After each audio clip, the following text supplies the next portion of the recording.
Hello again, everyone, and welcome to Paranormal Reports. I'm Ray, and I'm joined again by Scott. Hello. And this is the 7th episode of the Alternate Reality Archives, the series where I delve into the Mandela effect, glitches in the Matrix, all that stuff. And tonight, I'm going to be talking about deja vu, premonitions, past lives, and a little thing called time slips. So, deja vu and premonitions is going to be the first half of this talk. And has anyone experienced deja vu? Let me know in the comments and that. Have you ever experienced it, mate? Yeah, I've got a real strange deja vu one for you. Go on then. And to this day, it still freaks me out a bit. Because we all know when Into Darkness, that lovely Star Trek movie came out. Yeah. Yeah. But that entire day, because what I was doing was I was debating whether to go. This was when I was working for Sears. I was debating whether to go that day because I'd be getting out enough to see the early show, or I'd wait until the next day since I was off. I finally decided I'd go see it that day. But before that, that entire work day, it was like deja. Someone had just rolled back time because it was like deja vu with every single solitary thing that was going on. Had a couple of buddies doing like a jokeful argument about kicking the other one's ass. We had our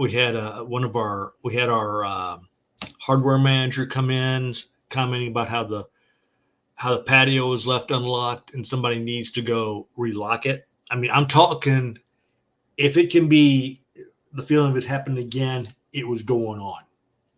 But this is where it gets weird. So I go see the movie. Everything from the beginning of the movie to the end was like I was seeing this movie again.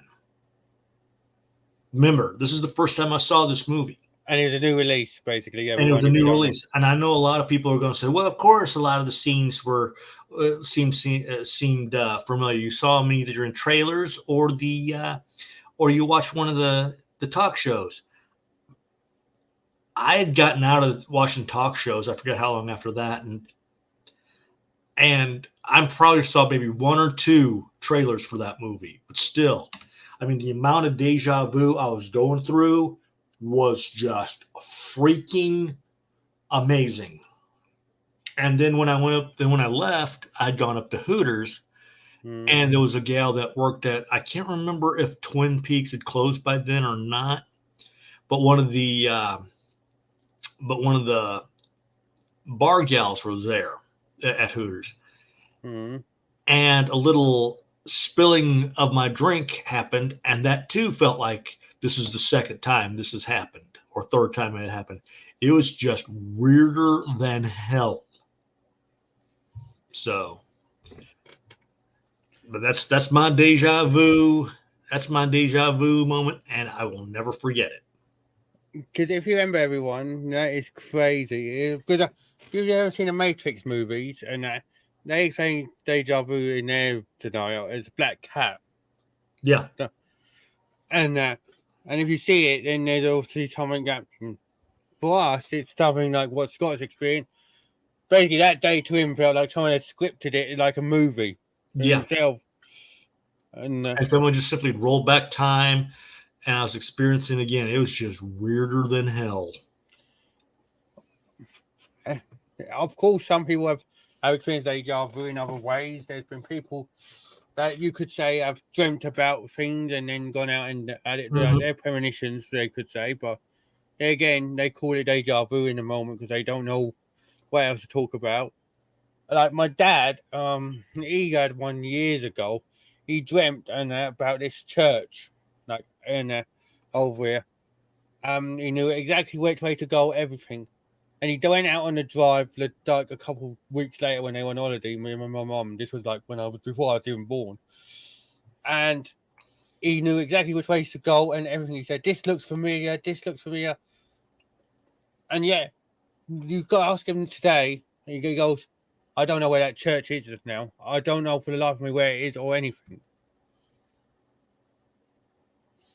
So there's obviously something in that theory for deja vu, or there's something in that moment where you're going to be talking another day, or you're just reliving something, and you're thinking, "What? This is so familiar, but it doesn't want us to know about it again. So why isn't that?" Obviously, I'd love to hear your deja vu stories in the comments, but it's just one of them theories that have always amazed me. That, and like I said, premonitions, which is also what we're going to be talking about. But I've had those too. So yeah, I'll ask for some example because I've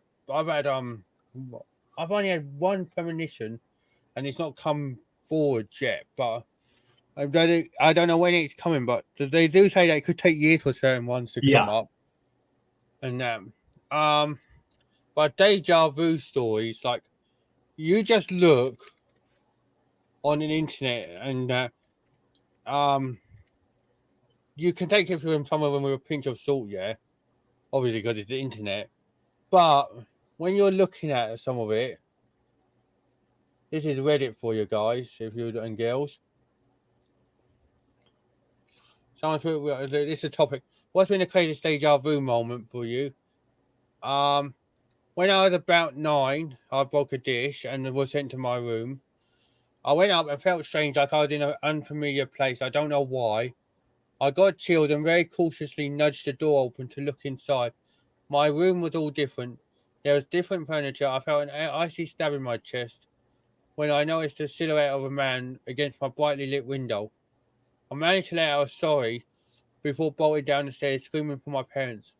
They went up and just shook their heads. Sure enough, the room was normal. Years later, our long-time neighbours sold their place, and the new family had just moved in. They had a daughter about my age, 17 at the time. I noticed her right away because she was gifted and didn't seem shy about it, giving her a choice of attire. One day, I was upstairs in my room and noticed her in the backyard. I couldn't help but stare, especially because the downward angle gave me an even better peek. Obviously. Obviously, we know what that means. Don't we? So I just stood there like a creepy teenager staring at this girl, and I heard a tiny sorry behind me and the door shutting. This scared me to death until I remembered what happened when I was 9. I ran downstairs to my parents just as before. I asked them if they remembered the time I broke the dish and they sent me upstairs. I asked if they remembered when I said my room was different. They said I was always keen to make up BS stories to get out of trouble, but they did recall me saying there was a man in my room looking out the window. So he was looking at himself. yeah. Like I said, you can take some. Like I said, you can take some of these with a pinch of salt, guys and girls. But there's so many experiences nowadays. This was 6 years ago as well. But people have been experiencing stuff for ages. Mm-hmm. There you go. I can't remember specific moments, but occasionally I would have premonition dreams featuring places I have never been, and even sometimes people I haven't even met yet. I still remember my car accident dream, which was still to this day I thought was weird. And that one, in the dream, my step uncle was teaching me how to drive.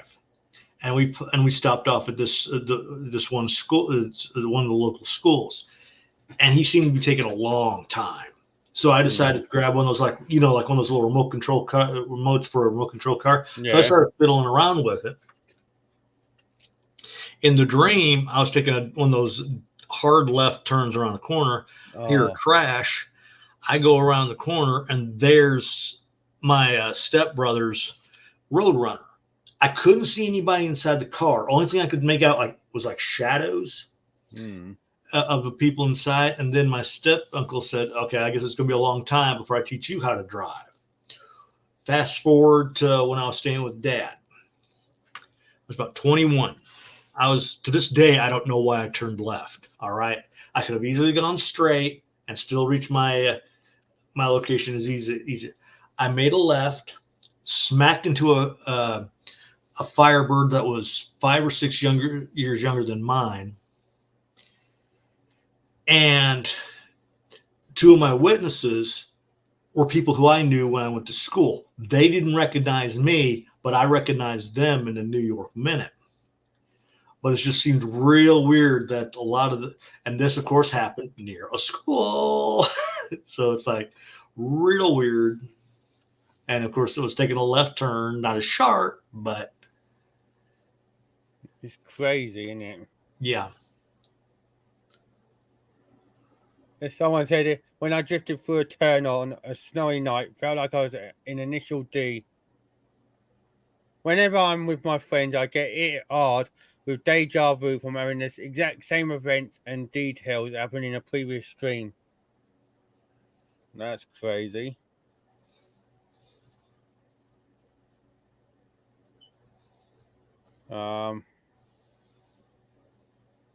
Another story there. But a lot of people say that this has been more and more frequent since CERN fired up. And that's how we got Mandela effect and all this. Yeah. But yeah, the collider that being built several years ago, and because of this, the collider being built, that's why we're getting more and more Mandela effects and that. Because they thought when that collider was built, it was going to tear a big old black hole in the time-space continuum. And yeah, and they found that, and they found that particle, didn't they? That the what's the name one? No,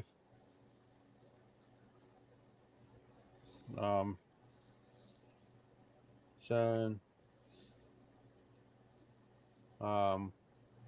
Where did it go?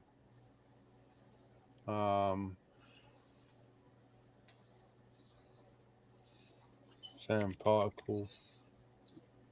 I know what it's called. There, Higgs boson. That's it.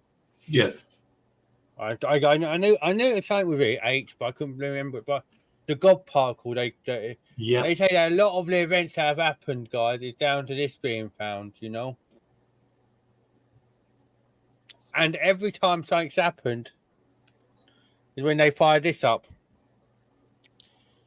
And if you realise when the lunar eclipse, well, solar or lunar, one of them, a few months back, the solar, I think it was, which happened in your part of the world, they fired up the particle accelerator to find out what was happening. I think it was solar eclipse, wasn't it? Yeah, solar eclipse. On April the 8th, last month. And they fired up and CERN fired up to find out. There you go. Few days, there you go. This is what they treated on the day.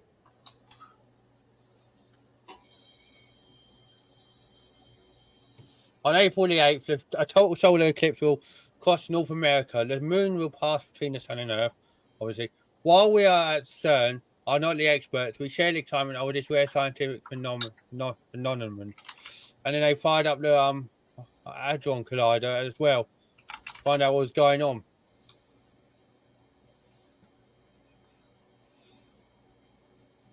And there's a lot of people saying now they're not going to open up a portal, but it seems funny that whenever they fire up stuff like this, crazy shite goes down.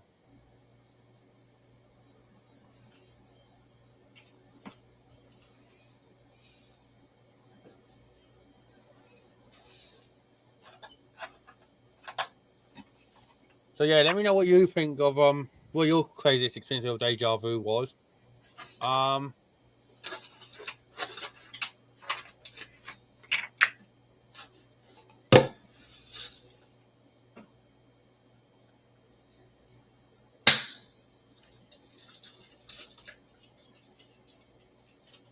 There you go. Driving to school, there's another one. Driving to school and in Hotel California, 25 or 6 to 4, and give it away on the radio. Only to hear them in a playlist Spotify recommended to me in the same order.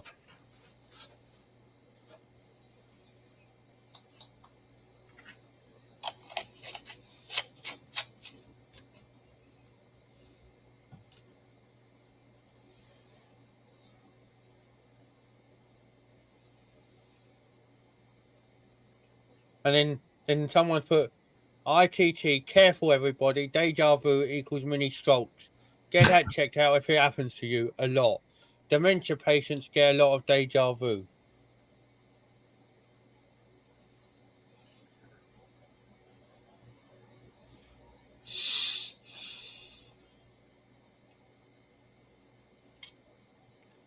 But yeah, I've not had deja vu yet, but I don't know whether that's a good thing or a bad thing. Hello. All right, Jamie.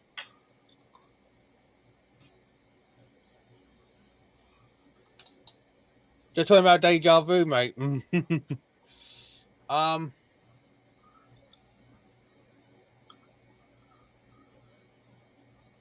So yeah.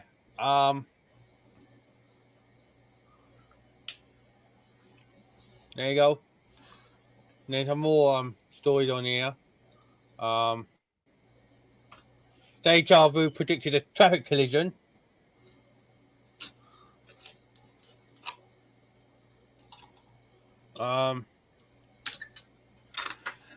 Deja vu predicted his future life path. Predicted a fight with a friend.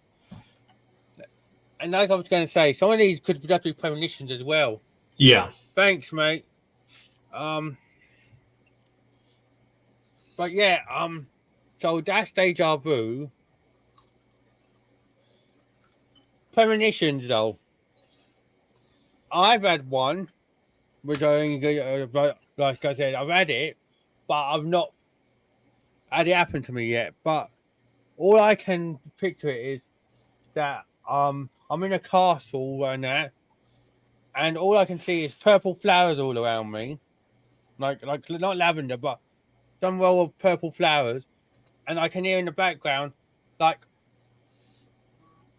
how can I put it? Like medieval music, but like a medieval chime of "Here comes the groom" or "Here comes the bride," you know. Yeah. And that. But I don't know whether it's my own wedding that I'm going to be have a premonition about, or it's a wedding I'm going to be going to. But it's like, and I had that like 5 years ago. So my friend Jamie says hi to you. So my friend Jamie said hi to you, Scott. Yeah, I just said hi back. Yeah. Yeah. I didn't want to interrupt you. That's why I said it real quick. I didn't know. But yeah, so premonitions. You've had a few, like you said, ain't you, mate? Obviously with that one with the car. That car one, that was real weird. Then obviously, any other ones that stick out to you which have been equally as weird, or none that I can think of off the top of my head. The only weird thing, I don't know if you'd call this a paranormal activity or whatever, but when I was working for Sears again, this was real weird. This is another thing that happened, is that we were doing our spring cleaning, and we had those open tops in front of one of the dock doors. I called one of the managers to unlock it. I can't remember if they opened it or I opened it. I forget which one, but I know they at least unlocked it. The door opens, and this great feeling of evil I literally felt it. I can't remember, like I said, I don't remember if the manager was there still or they had left, but just this great feeling of evil just swooped right into the dock. And it was just another eerie thing. But my main problem is a lot of times I have what's called familiar deja vu,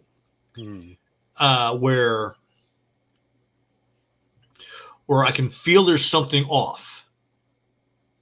In other words, I could be, let's say I'm looking at this keyboard here. Even though I've seen it umpteen dozen times, it appears as though it's new to me. Yeah. And then X number of days later, something will happen, and it's like I'll get this feeling like that's not supposed to happen. It's like I know, it's like one of these feelings of something's gone wrong, but I can't pinpoint it. But yet, if I actually see what it is, because that's what happened with Princess Di when she passed. is I'm looking at the coffee table in front of in the living room, and once again, it's one of those I've seen it umpteen dozen times, Yeah. but it seemed unfamiliar to me. And then either like a couple of days later, that's when Princess Di passed away, and it's like, okay, this is weird. It's almost as though that was not supposed to happen.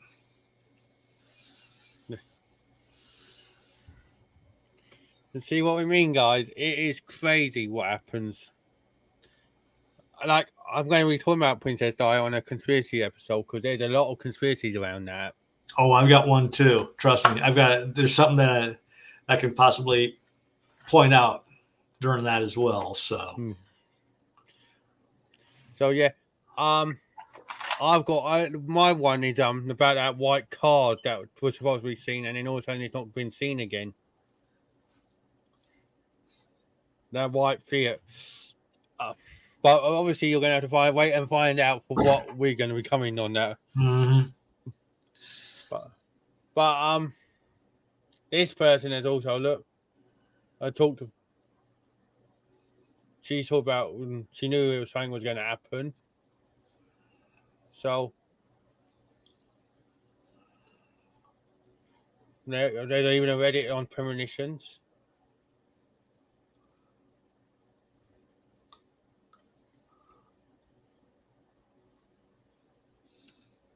Yeah, and then someone's put a month ago. I have no idea what or why. I just have this feeling you should get away from it in 2053. Okay. Grand Canyon, the 993.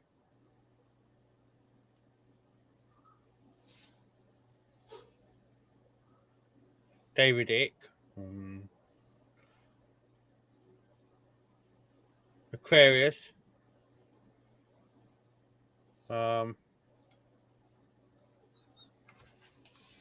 See what I mean, guys? Premonitions are crazy.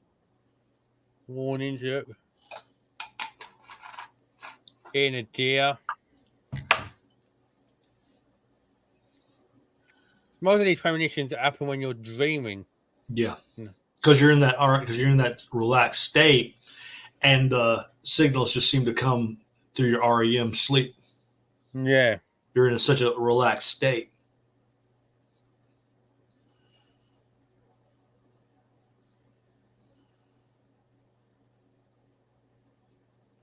And then there's one there, obviously, for like, if you look for it, you'll find some crazy ones, but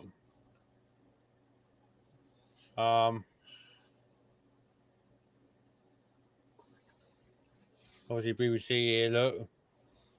Labathon disaster. That one was crazy. Donald Campbell's Portent of Doom. 1967 Nicosia Britannia disaster. Oh yeah, he writes that book years before the Titanic, and then suddenly everything he states in the book pretty much comes true with the Titanic. It is crazy.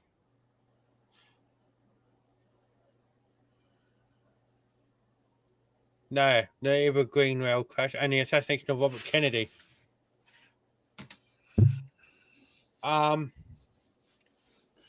Obviously, if you're talking about premonitions and that, one of the most famous people who have been, which is quoted as now, and still getting quoted at long after he's been gone, is Nostradamus. Yeah. Because you can really say that most of the stuff that's coming out for him is like premonitions. Because there's stuff to this. Because there's the one about King Charles abdicating his throne, and what is happening at the minute with him? He has this big C. So is he going to have to step down because of that getting bad? And then that's how William comes on. It's crazy. And then they call it predictions, look.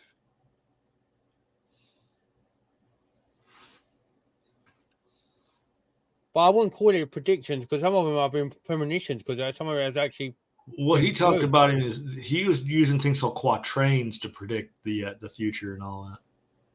Yeah. And he said there was going to be 3 antichrists, and the second or third one is supposed to be alive today. But apparently, also there's also I saw a video. Don't know how true it is, folks. So just take this with a pinch of salt.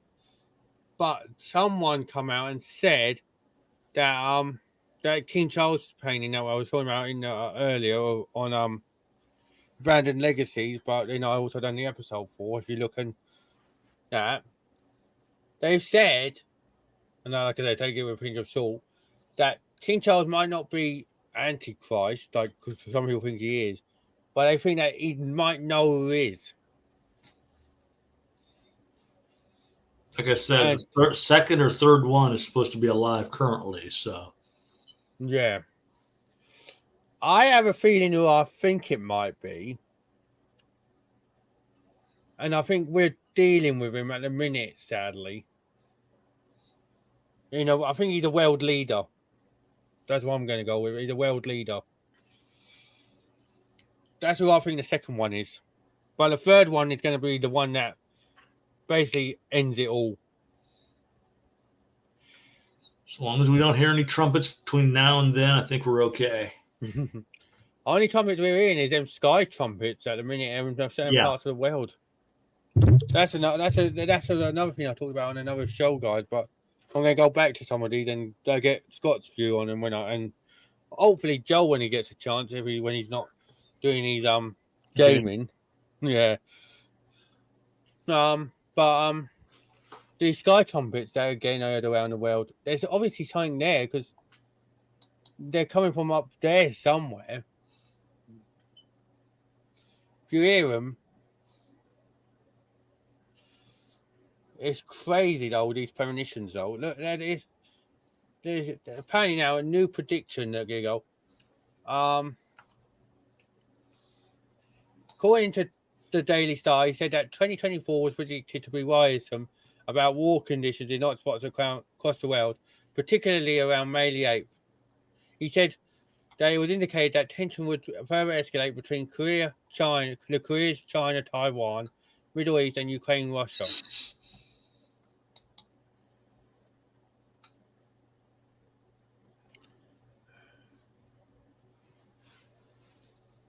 And if you don't know who Nostradamus is, I'd look him up because he has predicted quite a few things that have actually come true.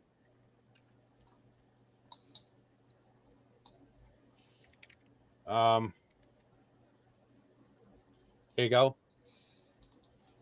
Apparently, he predicted the Great Fire of London, the rise of Napoleon and him. Yeah. And the nuclear destruction of Hiroshima and Nagasaki. What's So, like I said, what's so eerie about those 2 last ones is people's shadows were actually emblazoned on structures because the light was that bright from the power was that strong from those 2 blasts. Yeah. And as we were saying in Abandoned Legacies, me and Scott, you got advice from people like the schools that when there's something like that happens, go under your desk. I don't think a desk is going to help you when that happens. No.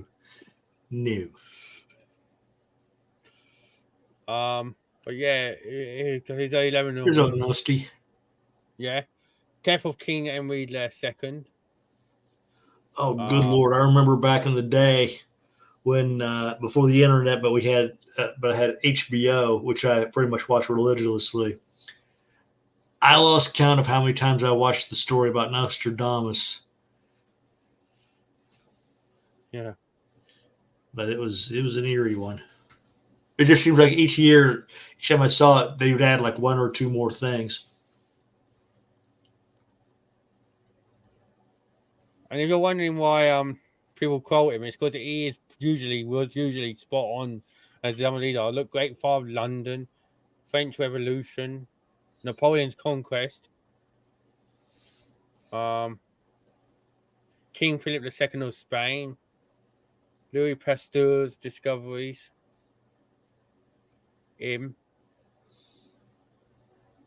Charles de Gaulle's leadership, the atomic bomb, and there's JFK's assassination, his prediction. There you go. An ancient task will be completed. From an eye, evil will fall onto great man, onto great man. A dead innocent will be accused of the deed. The guilty on will remain in the midst. And that's what's happening, because a lot of people think that the one guy got done for it, don't they? JFK. They think there was two on that day.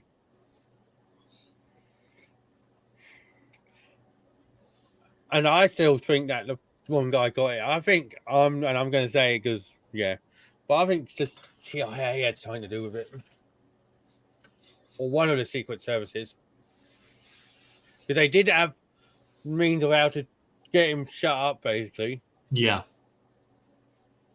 And then obviously there's the 11th September one. The sky will burn at 45 degrees. Fire approaches the great new city. By fire, he will destroy their city. The cold and cruel art. Blood will pour. Mercy to none. And obviously, they're talking about that. Although there is a conspiracy around it, 9/11 as well, and about explosives somehow being in the blooming towers. And it was talks about a crew going in and pretty much spraying the girders with a highly flammable substance, and the cleaning service is not one which they normally would use as well.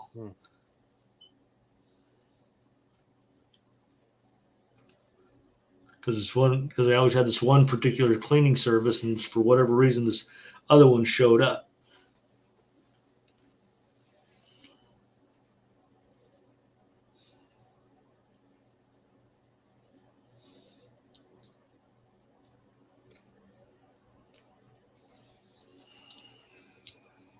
Then there's also a book that you can get apparently for Nostradamus's predictions, guys.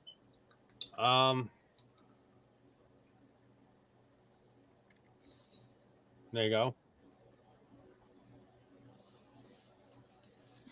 That one.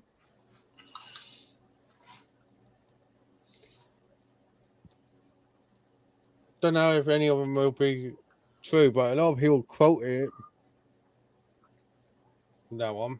The Mario Reading one. Or Mario Wedding. So, like I said, if you want to look at premonitions and that, I don't go for Nostradamus, but there's been quite a few premonitions that have happened down the years that have saved people or that have helped people. And if you've got any, let me know in the comments. I would love to hear them. Obviously, like I said, that was just going to be the first part of the chat.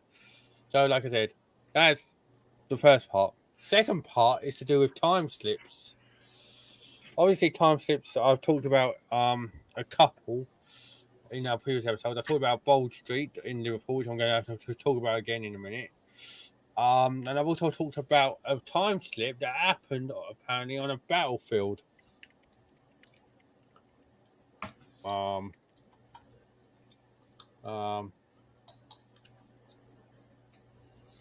There it is. This one. In Leningrad.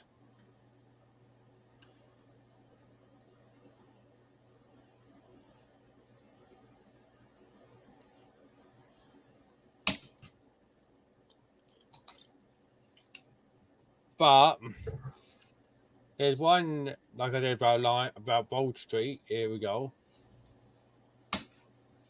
This was an article published last year.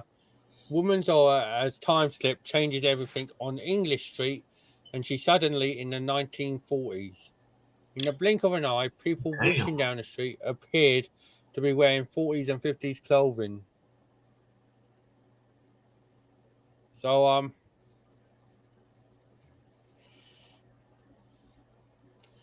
VCLC done a series called Uncanny on this stuff.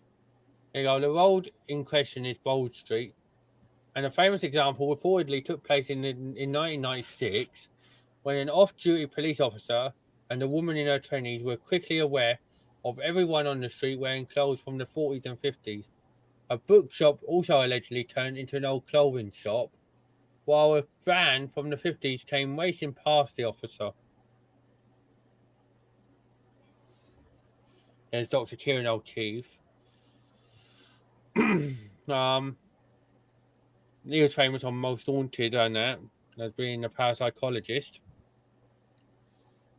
For everyone who watch it, for anyone who watched that. But yeah.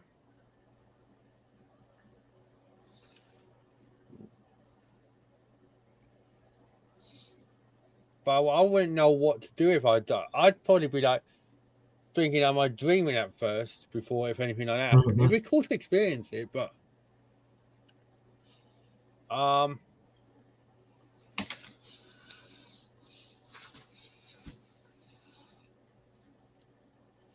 there you go. Looking into the shop window, Julie says, I stood there and I looked into the windows and the display was old fashioned, like 1940s vintage shoes and handbags. They looked really good quality and I thought, wow. I didn't know whether it was just vintage or they just put on an old fashioned 40s theme. And then I turned and seen the people. I'd probably seen about 12 people while they were in like 40s and 50s clothes. The men stuck in my mind more. It's that they had Max and hats on. Obviously, lots changed since now.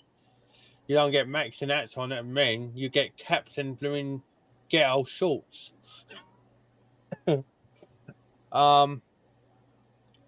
But it's just crazy. Obviously, Scott was telling me about a time slip that he heard about. Well, before we went on air, about someone who about a house or something, wasn't it, Scott?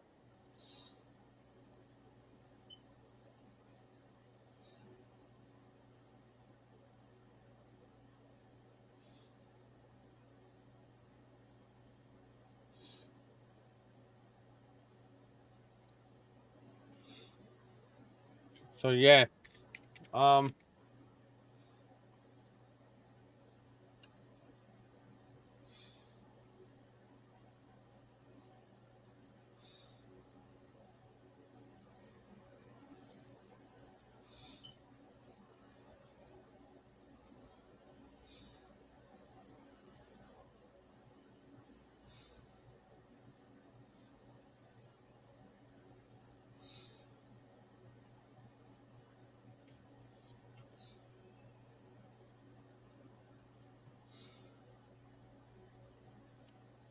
more time slips here. Look,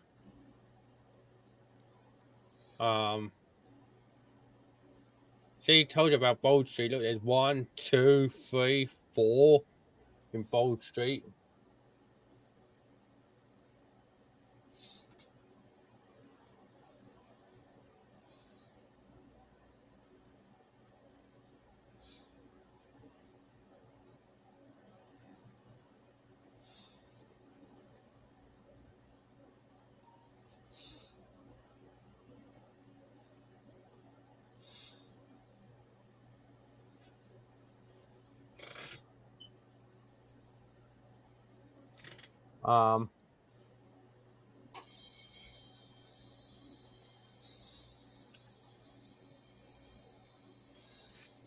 This article on the Daily Mail about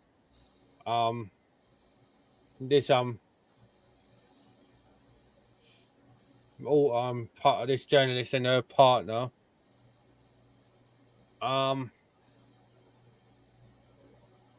saying that my partner Andy is the most logical man you'll ever meet, but something strange happened to him more than 4 years ago that he struggles to explain.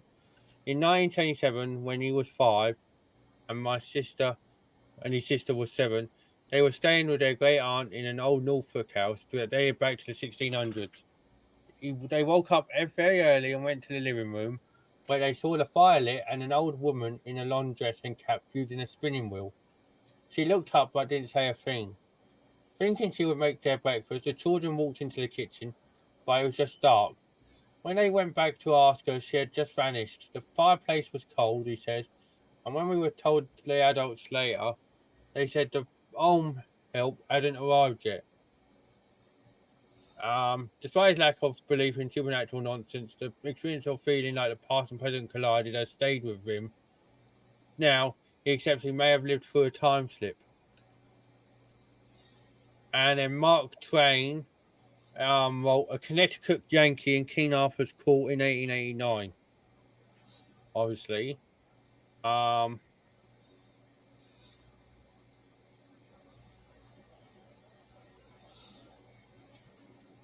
In the 1980s, Caroline Anders, now 57, moved to Devon to work for the NHS. One weekend, a colleague drove her to Plymouth for a party. As they skirted a roundabout on the approach to the city, she remembers seeing a beautiful church. The windows were full of colour from the light streaming through the stained glass, and as we passed the front doors, I saw a large congregation, she says. While Caroline can clearly recall the sight, no one else in the car saw it though. And the real shock was to come a few weeks later when her boyfriend Phil suggested a Saturday out in the Plymouth Hole. As we drove past this roundabout, I literally cried out because the church was in ruins. I said, "Oh my God, what's happened? Did you know it has been damaged?" It was then that Phil told her that the church, Charles Church, one of the oldest in the area, had been bombed during the Second World War, and what Caroline had seen was impossible. The church had been left in ruins as a memorial for the dead. That is crazy. And then there's another one.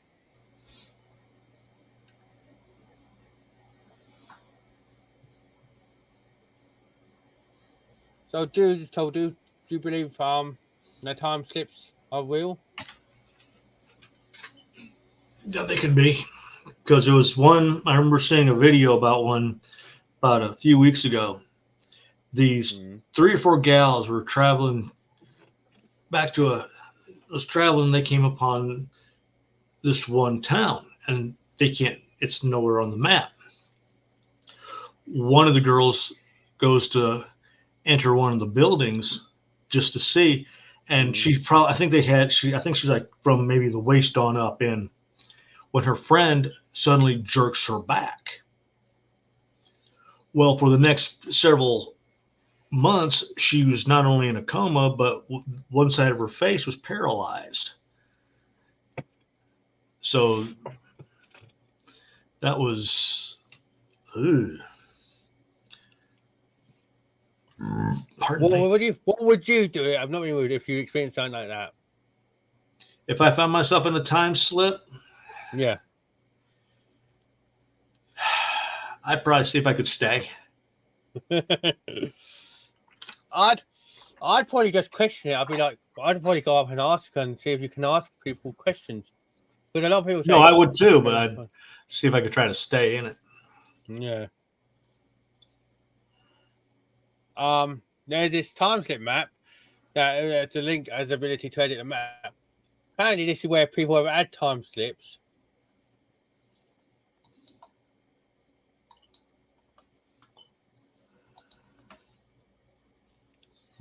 Here in the UK and one in France, it looks like. But here you go. One in Belfast, Conswater Street. 993, taking a rat run to avoid roadworks on Newtonards Road. Drive around the corner to see Conswater not converted, and man in a possibly 1930s clothes, lighting a cigarette behind his cupped hand, completely different next day. As in 993, folks. Bold Street, I presume this is about, or what? Yeah, Bold Street again. 2020. One only a few years ago, guys and girls. Kersey Lane, just outside Cheltenham. The road changed to a field and back again. There you go. Any others? Some down here in Devon, Culver House in Sidmouth. Time slip one evening. Myself and Ubby were woken by bright lights shining through downstairs bedroom window. Sound of people talking and cartwheels going over the gravel. We opened the curtains and the talking outside continued for a few seconds, and also the wheels on the gravel, but there was no one there. Drive was concrete, not gravel.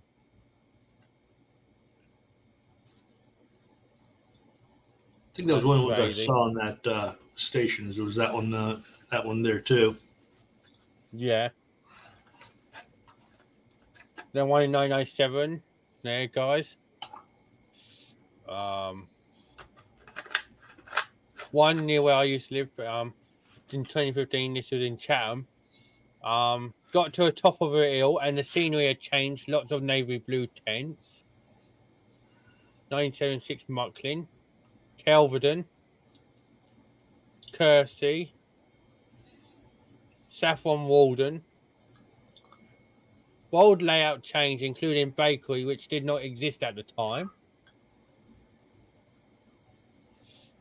One in. I'll look at that in a second.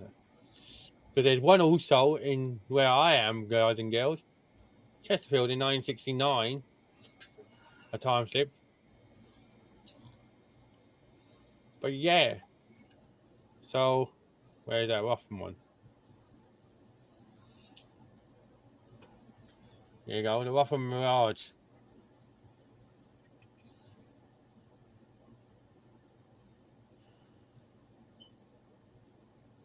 A stately elm appears and then vanishes.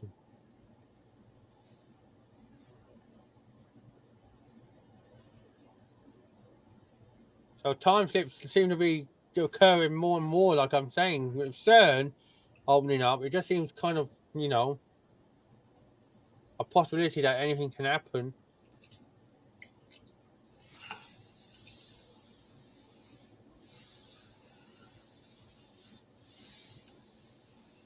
And then a lot of people, Staffordshire Woods. This one I read before we've went live.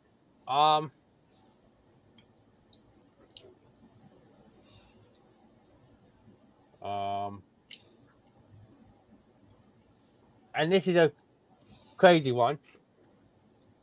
I'm a huge family history nerd, and I love reading old newspapers to see what my ancestors have been up to. And I think I came across a time slip story in an 1898 local newspaper. There was a story about a local man who had walked out into the lane in front of his house, and apparently he saw hundreds of people in the lane. And terrified, he ran to the neighbours, screaming about seeing all these people. They went out, just saw an empty lane, but he insisted they had been there. The neighbours by this point thought he had gone mad, which in fairness he might have done. And back in them days, you'd get mad over. They'd send you anywhere for madness. You could get mad just for saying that you had no bread. And they called the cops on him. He told the story to the police, who took him away to calm him down.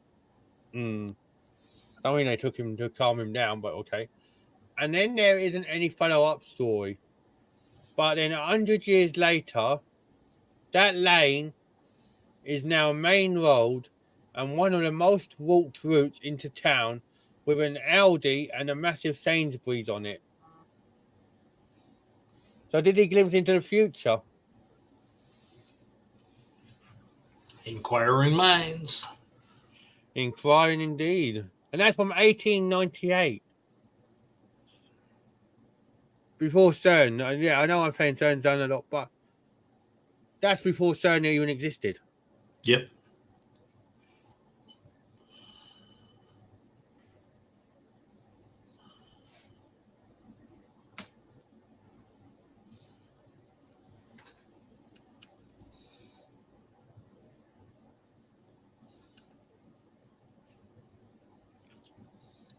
Oh yeah, that's a one that made me laugh.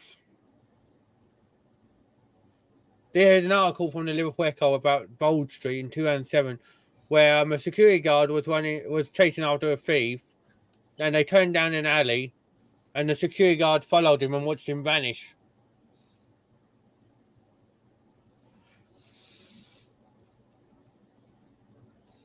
And that's in Bold Street, guys, I believe. Most of these have happened. No, that's Hanover Street, so that might be near Bold Street, but I don't know.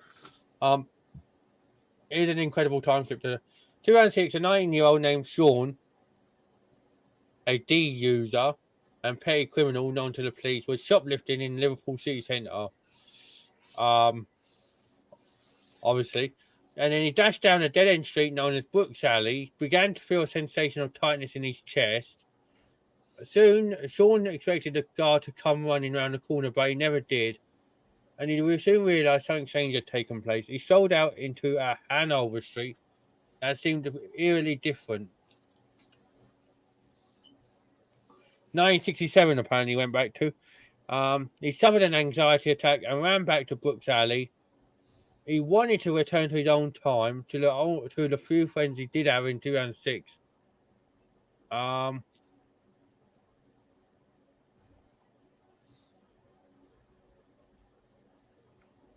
It's crazy. So there's obviously something to it, guys. I'm saying I found one in a book. The book was a history of some Civil War regiment, and it describes finding some odd guy in weird clothes.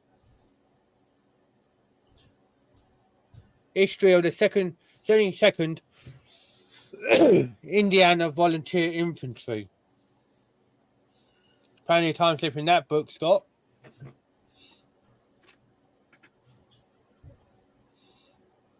All the way back in 1882.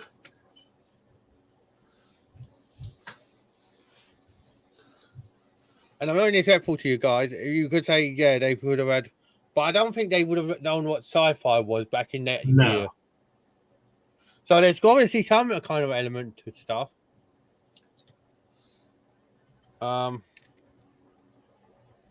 Is there any time slips in America?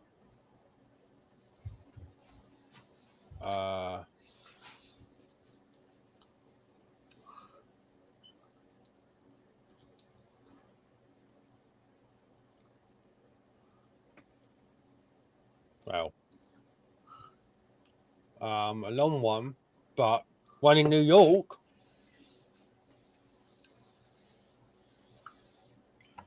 Guys and girls, if you want to have a look at this one.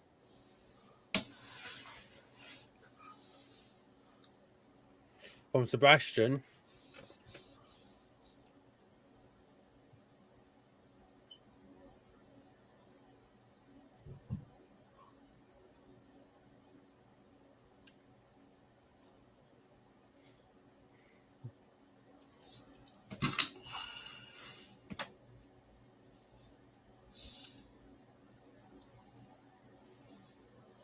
I'm not calling that one, but what's this one? Oh yeah, that's that one which we just talking about. But then I've also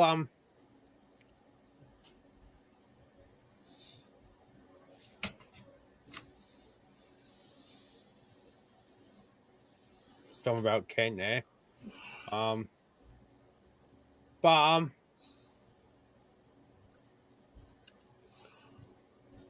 There's been some stories. I don't know how true it is because I've not experienced it myself, but there's been people that have said that they've been doing one thing and they've looked at the time and it's like 7 o'clock at night.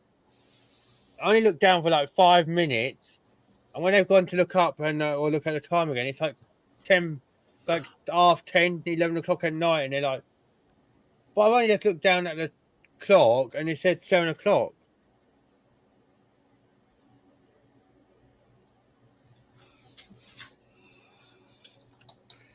That's crazy in itself.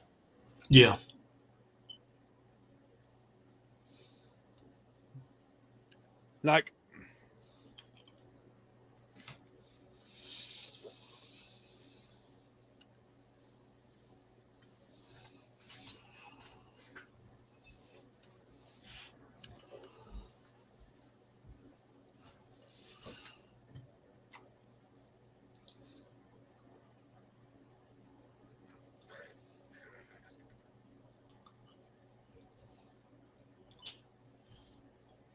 I don't know whether you'd call that as a time slip kind of story, everyone, but losing time, like,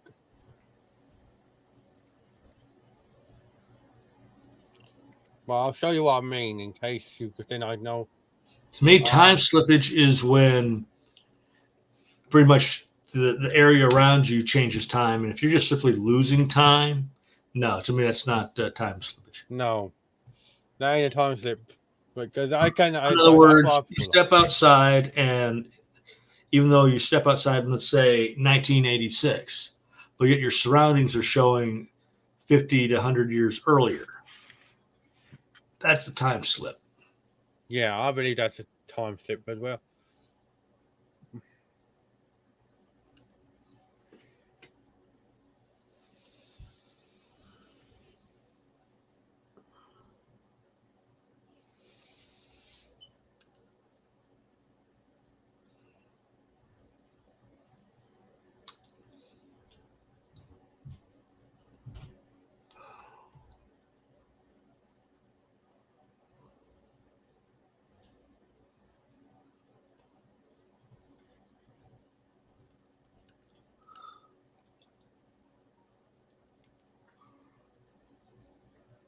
Like, there is some, like,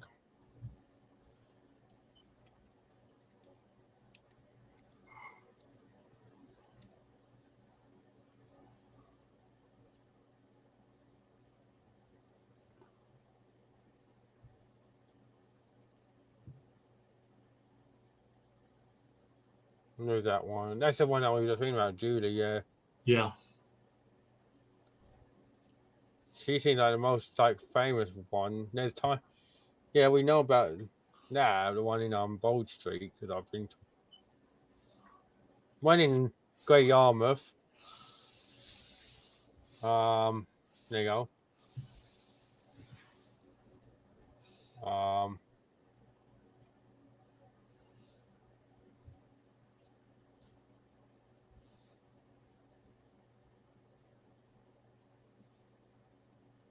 It's crazy.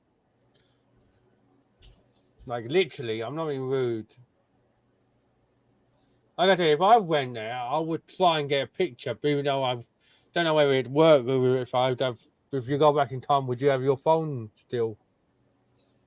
That'd be a question if there's going to be some temporal disturbance going on with the phone. Yeah, would it let you do Because a lot of times people says they've taken pictures of said time slippage, but when they went back and checked their phone, those pictures are blank. Yeah.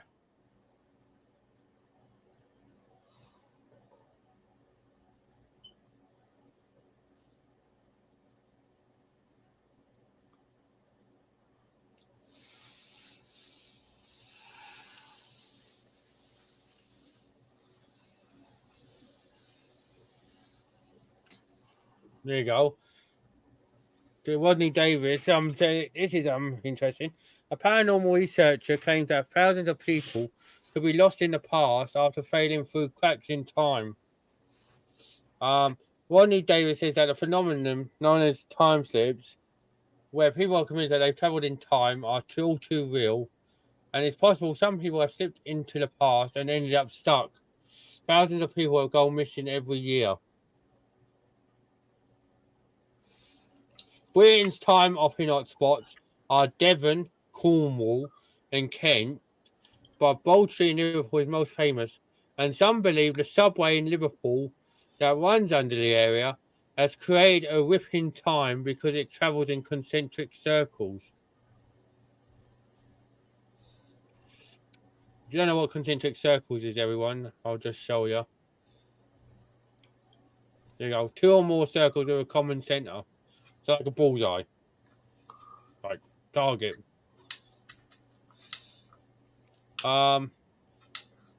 Music student John Moonen recently claimed to have seen horses and carts carrying passengers in a Victorian-era dress past old-fashioned stores on the road. He assumed that a teleproduction was filming, but when he looked back, they had disappeared and the shops appeared modern again. John's vision is part of several accounts from people feeling as if they had drifted into events from the past, like Nicholas Linder's Gary Sparrow character in time travel sitcom Goodnight Sweetheart. Oh, I love that show. Or Claire Randall in Outlander.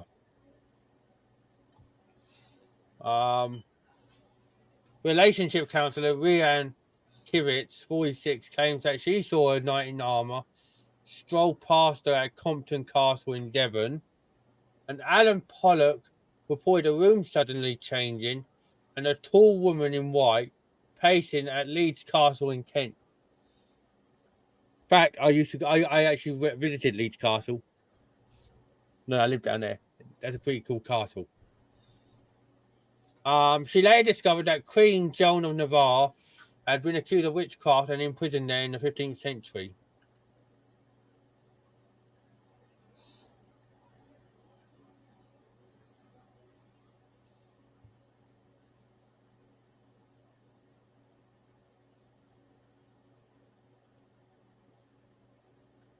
I think we have an answer on the phone theory, Scott.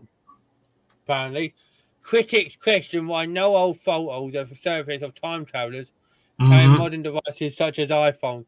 But those who believe in the theory say that some travelers would soon realize that there were no masks to carry the signals and that phone batteries would have quickly died. That's happened so often where they'll see something that's a time slip, take a photo, and then when they go back and look at these things, like the photos aren't there. Yeah.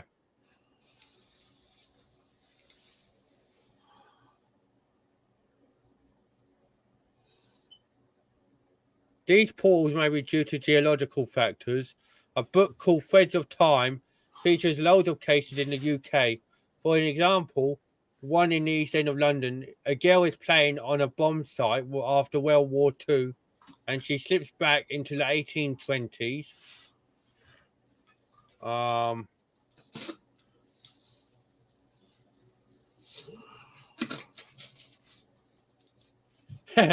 This must be why my wife says I'm stuck in the 80s with my music choices. Stone Roses live on.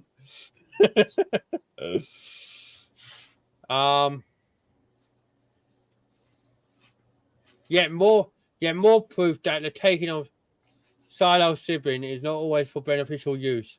Just say no, kids.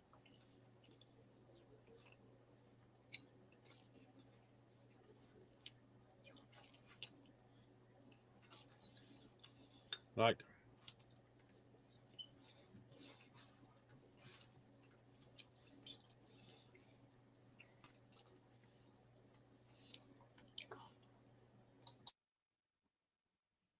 I think I found another article to talk about on Secrets of the Stars tomorrow, everyone. You see that one, Scott? Yeah. That's going to be an interesting topic. But yeah, let me know what your thoughts are, guys, on time slips, and do you believe in them? So I believe in them. I think I'm more inclined to believe in them than anything, because there's too many accounts for there to be something happening. You know. And you can always find these things on YouTube as well, where they talk about somebody going, "Yeah, I went through this, this, and this," and you listen to it, and it's like, "Holy crap!" Exactly. Or if you hear it and then they go, "All right, so what, like, say, what shops were there?" And they list like one or two shops, and then you're like, "Okay." And then they would have no recollection of the shop there, and then they do their research and they actually see the shop was actually there, and you're like, "Whoa," you know. Courtesy time slip here in Suffolk. guys and girls. Another one. Rendlesham Forest, which I talked about on Secret of the Stars. Famous, of course, because American soldiers saw a UFO there.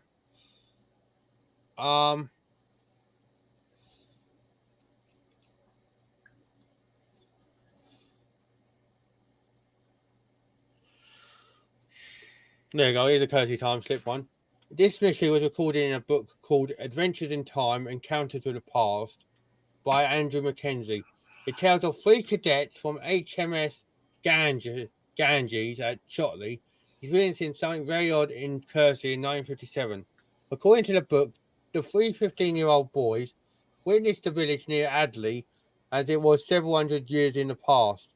The cadets were guided by bells in the course of a training exercise, but on entering the village, they saw it as it probably was in medieval times. The trio made a quick exit from the deserted village, having all experienced a feeling of unease and depression.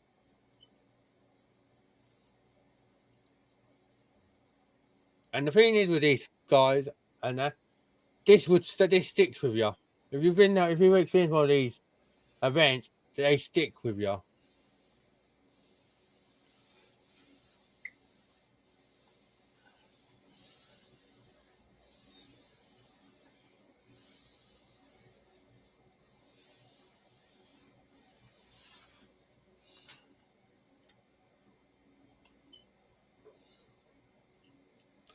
And I'll just read this one to you guys, and then I'll slowly shut this episode down.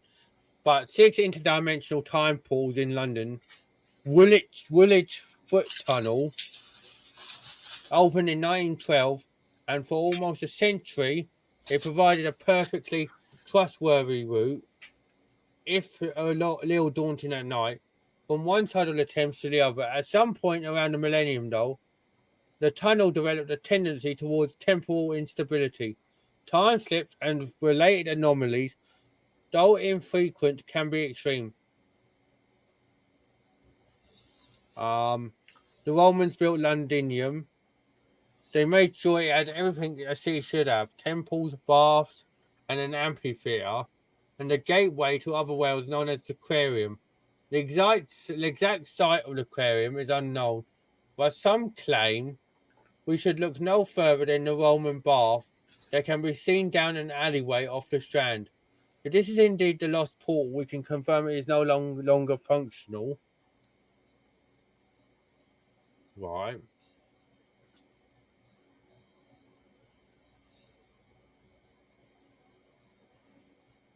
Okay. Portal on the Pedway. The Pedway scheme was a post-war plan to link the buildings on the square mile with a futuristic network of elevated walkways. After images of this lost dream are littered around the city, most notably, I walked of the Barbican Centre, and if you find yourself exploring the lonelier fragments, keep a close eye on your exit route. Dead ends have a habit of surprising the unwary. Then the Lost Wren Church. Every Londoner should visit the churches that Christopher Wren built after the Great Fire. Many sit within the footprints of their medieval predecessors, and countless wonders await within. But should you step through the doors of a strange deserted church you haven't noticed before, don't linger in its dark nave. Turn around and leave quickly. With luck, you'll return to the same street you started on.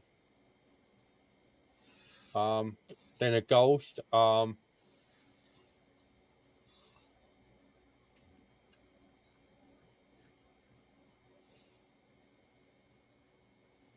then Crystal Palace Park, Headless Statues.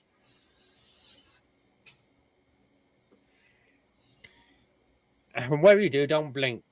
Yeah, I was about to say that. I was just about to say that. But yeah, Headless Statues, dang.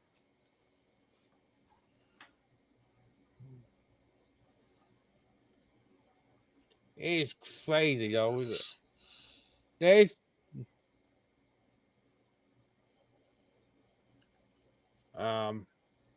no one in Liverpool.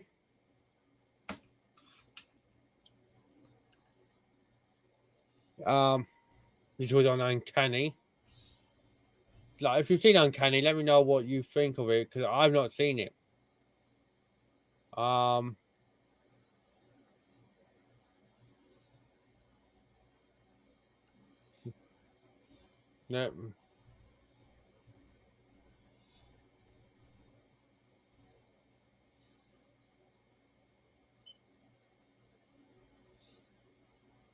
That's the tunnel anomaly that I was talking about with the village foot tunnel,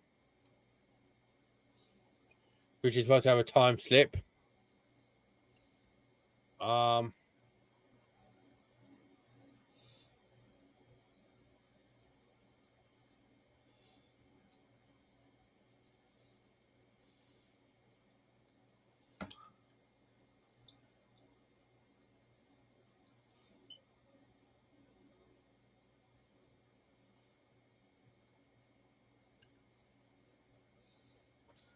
There you go. It was 8 months behind schedule. Look, because this was I'll just say this one. This was basically 8 months behind schedule, and there you go. Basically, they aged 3 years when they were down there doing the job, because apparently time stopped.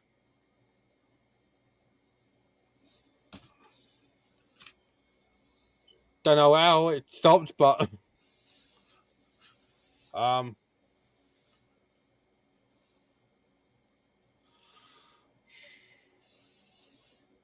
and then there's a little story there. From this guy or girl, whoever wrote this. I'm sorry. Paul's or London. We don't know who it is. Could be a girl, could be a boy, could be a day, could be anything in this day and age. But no time discrepancies have been reported since 2012 in this area. But have a read of that and see what you think, guys.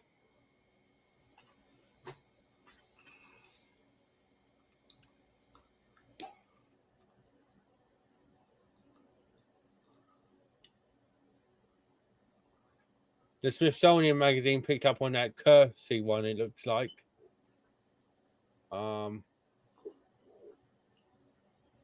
Yeah. The Smithsonian magazine has picked up on the Kersey time slip. And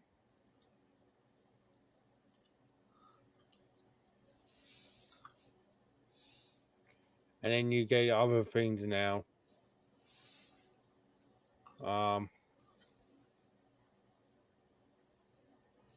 Then you have like silly things like them time travelers that are supposed to living, you know. Oh yeah. Someone wearing I forget what era it was, but the guy was wearing like hip clothes from modern day, or they claim that somebody's walking. They've got like the talking on a cell phone when it's like back in the 1800s when. Yeah, I don't know. I don't talk about that in a thing, but I just seen this one and it just made me laugh. Look, where time traveler from year 5000 claims to have photographic evidence of apocalypse. The mysterious man known only as Edward claims to have taken a snap which showcases just how high the planet's sea levels will get. Photoshop! Mm-hmm.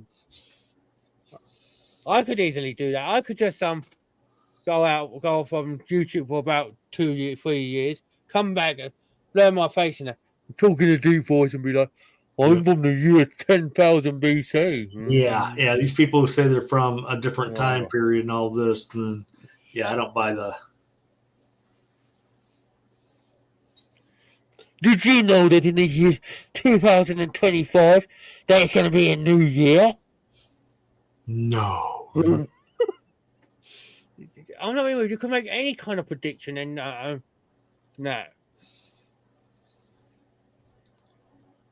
In 2026, England's going to win the World Cup. Not going to happen, but it could do. Yeah, and if you notice, a lot of these people who make claims of future things, they're very vague in what they're saying. Yeah. So that way they're up for interpretation, and then if it happens, people go, oh, they predicted. No, they were vague in their predictions. It's like, oh, I predict the sun's going to rise tomorrow, and then because the sun happens to rise, oh, they predicted it. I feel it. I feel it's gonna rain sometime in the X number of days, and when it rains, it's like, oh boy, no. And this is Edward's predictions, guys. Before we talked about the premonitions earlier, this is when we take the piss out of people who have premonitions or these kind of things. This is a photo which he sort of took, and this is supposed to be LA underwater in the year 5000.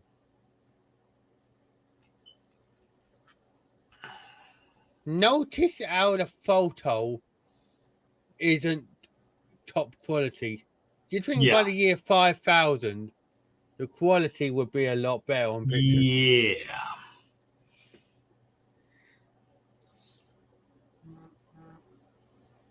I'm looking at that and I'm like thinking to myself, that's LA. I don't even know. You know what it looks to me? It looks like someone's taking a picture of maybe their fish tank, or they've just taken a random shot, taken a random picture of something that was underwater from the internet. So yeah. And this is what me and Scott were saying, that we're taking a piss out of him. Because you look what he says here, and this is it. This is where you're gonna all laugh at home. I hope. I was standing. Here you go. The man's face is blurred, and his voice has a distortion over it as he tells his remarkable story to protect his identity. Well, if it's from the year 5000, why protect it? Is it because his ancestors will think he's crazy? Anyways, here you go.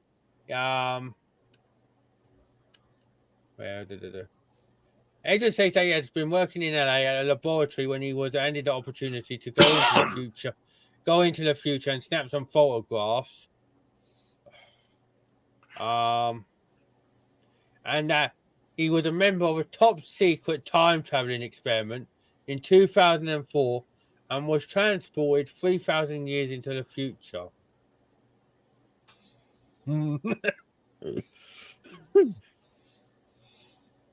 That has the same significance. It's like, oh, I'm from the past. I fell asleep and I woke up from yesterday to today. So I traveled through time. And you, if anyone believes that, you should research someone who at the turn of the millennium basically coaxed the world into believing that he was actually telling the truth. And he was one of the famous ones. And if you don't know who I'm talking about, Scott will know.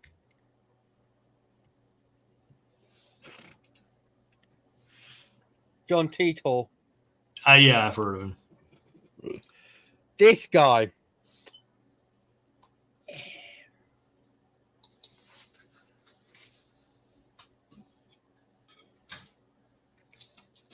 Below is a picture of the time machine he arrived in.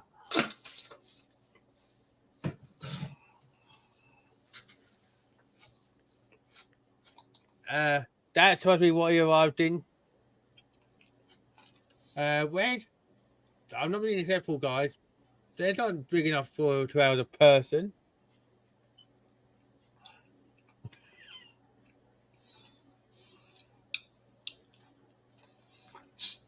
I smell something, and I can definitely say it's not rubbish.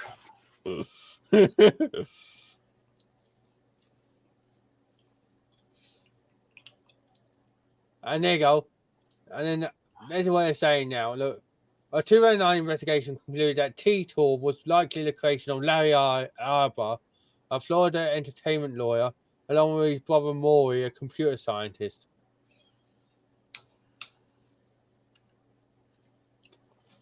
See? So these guys, if they are the ones that have done it, are the ones that basically hoaxed it between 2000 and 2001. And that's why you don't take anything, you know. Yeah, you always take any time somebody says I'm a time traveler from yada yada. Yeah, take them with a grain of salt. It's all right, mate. When I next appear on Joel's, I'll be like, I'm from the year 2036 and Doctor Who's still going. Yeah, but this is what I was saying now. Before, take these kind of people, like, literally this type of kind of people are just trying to make a quick buck. And the best way they're going to do it is sell their story to the paper and say, or whatever, or go to a YouTube channel that will pay them. Say, oh, if you give me whatever money, I'll tell you some kind of made up bull. I'd buy people who said they had time slippage to the past, and these people who said they've traveled from the future to here. I believe the ones that have time slipped as well, more than these ones. Because I know in this episode, you get these kind of people, oh, I'm from the year 5000. This is what happens or you go on TikTok and now or whatever, and you see these videos and they go, oh, I'm a time traveler from the year 2128. These are the events to look out for in the next few years, so you know what to look out for. 2026, a solar storm will knock out Taiwan. Like, not being deceitful, if you're coming from the past to warn us about it, you're going to the wrong people. Why are you letting us know? Shouldn't you be letting the government know of these places so they can prepare? Oh, no, you can't tell the government because one of them, I'm not being deceitful, is a bit trigger happy and he'll decide to shoot you because he'll be like, get this person off my porch.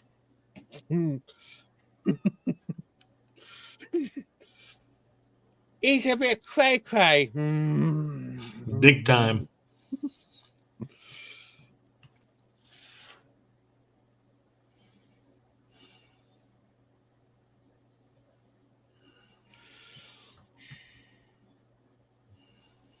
And notice how the people who search for John Titor also search for these guys, people.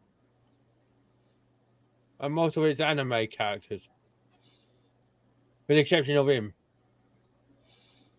Rudolph Fentz.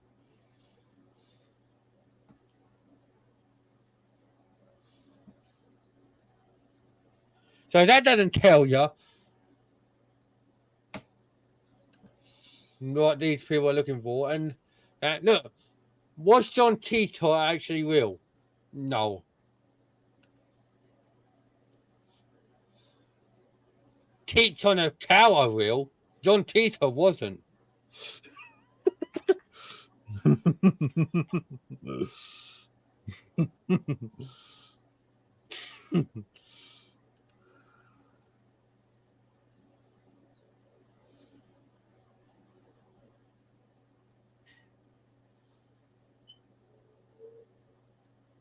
But honestly, yeah, these people, yeah, I wouldn't look for these people. I'd look for the time slip stories and that, which are people going back in time. Because 9 times out of 10, these ones of like truth. Look, like this one. Woman experiences unexplained time glitch or vortex while driving home.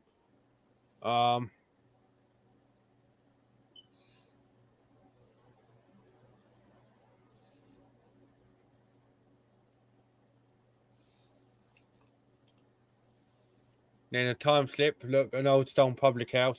So read these ones, folks. Whatever you do. Bold Street is the one that I would look at because, like I was saying, that street is like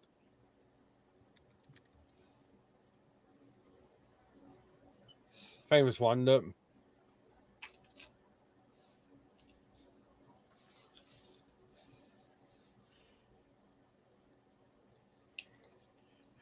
There you go. This one last year. So look at these stories, guys, before you go and believe anything about people from the year 5000.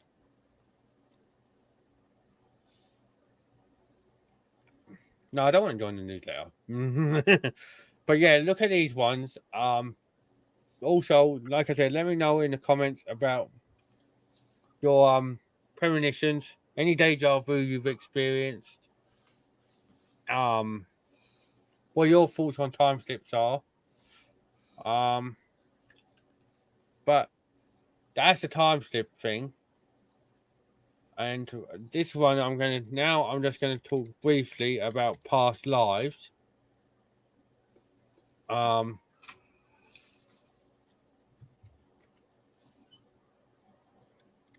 These are, there you go.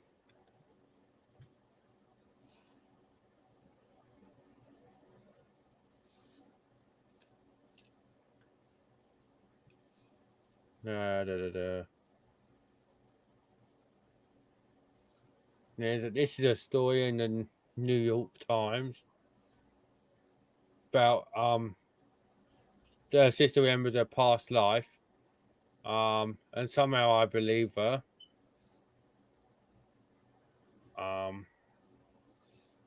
Washington Post.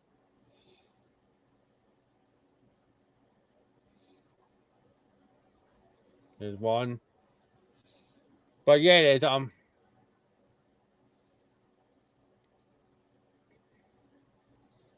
I'll read this digest in Australia. Here we go.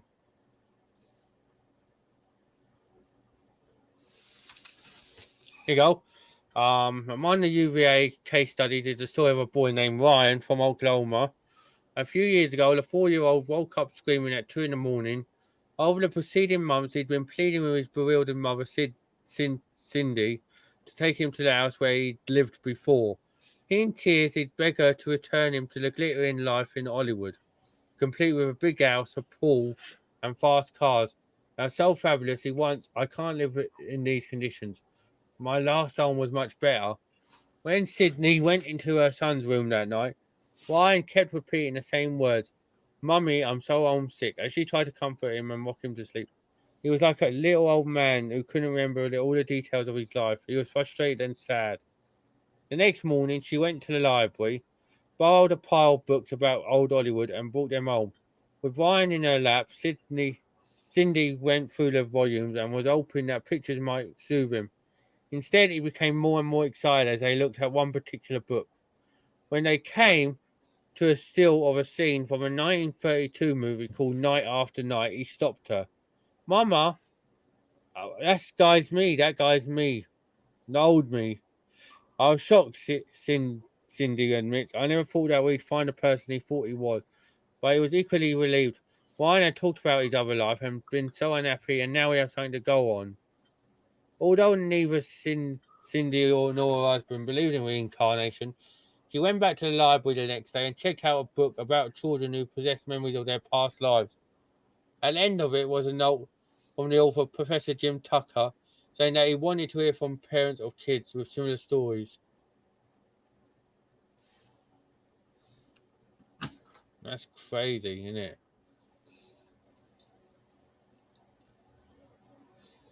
Oh, the Buddha kid. I'm not the Buddha kid, but that kid there. He happened to go and sit on the seat in which the next leader was supposed to be. And this kid's like I forget how many years old.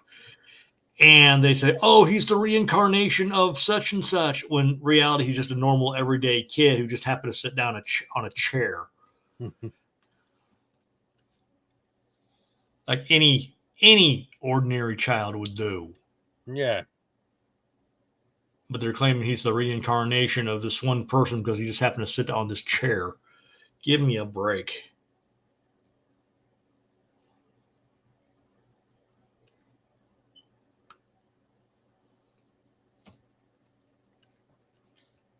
Um,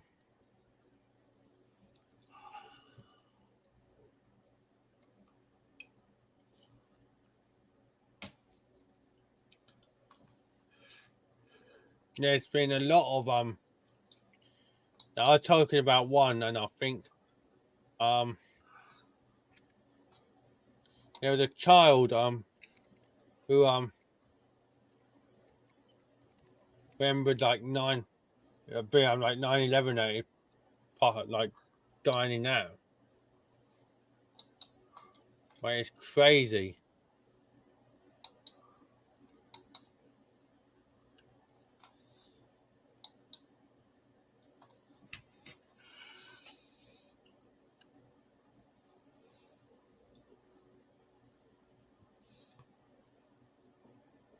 You know, it's just crazy.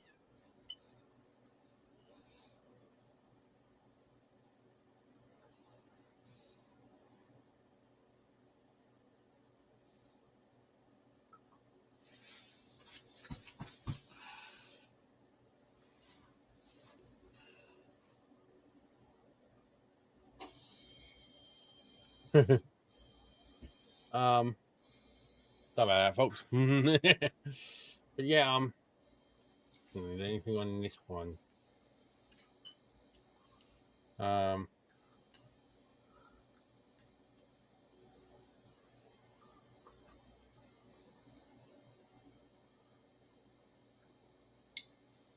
yeah, there's that one.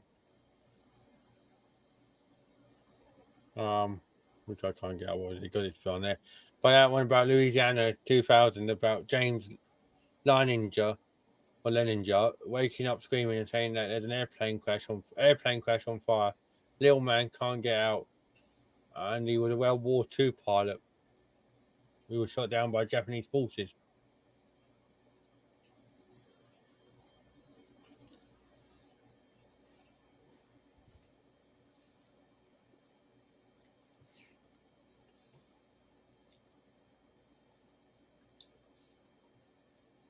Like, it's crazy how many kids are, you know.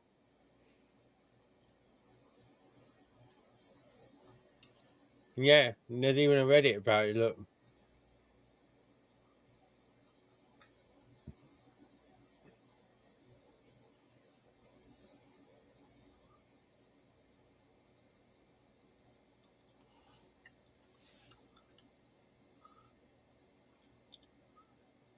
there's some things on it. Look, when this guy's son was 3, he told his mum, that he was a cosmonaut. The last time he was a grown up, the Russian version.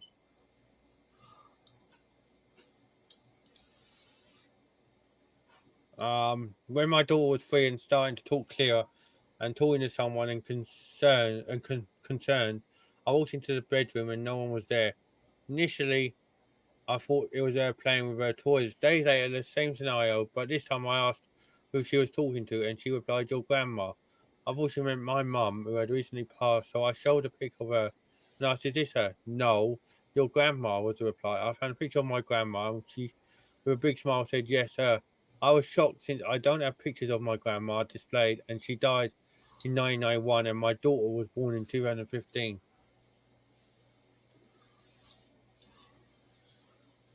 That's crazy.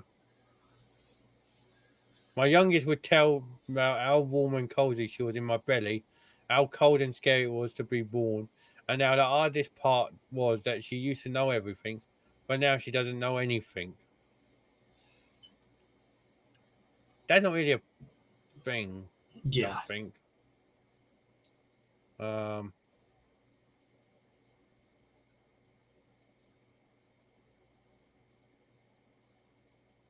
this one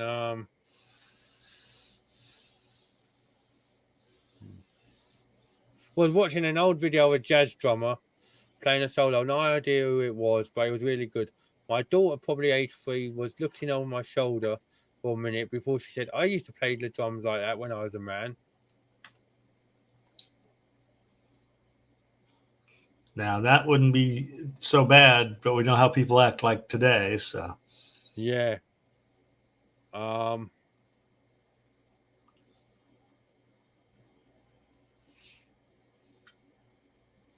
Answer from my parents.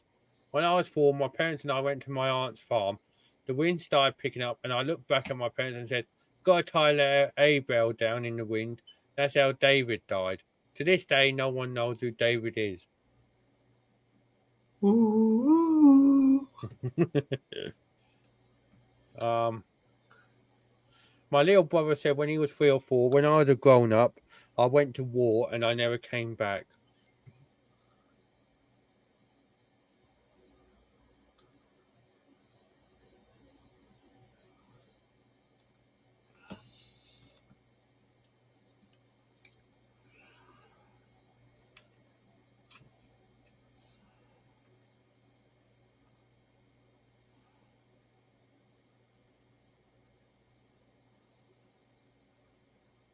So yeah, sorry again, everyone.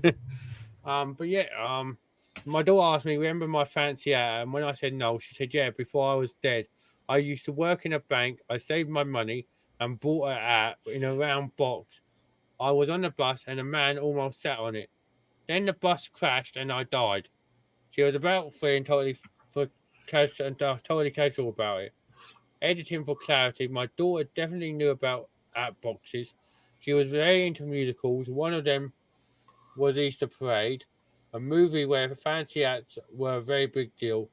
She went through a phase of being really interested in death after my mum died, so I think that's where the bus crash came from.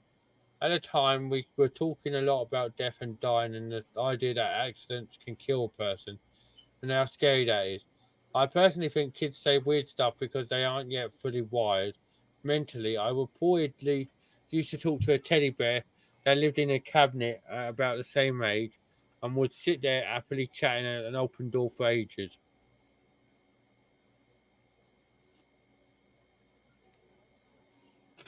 Well, that one I don't know what to think of. Yeah. Because I can see his clarity, the clarity thing. But then at the same time,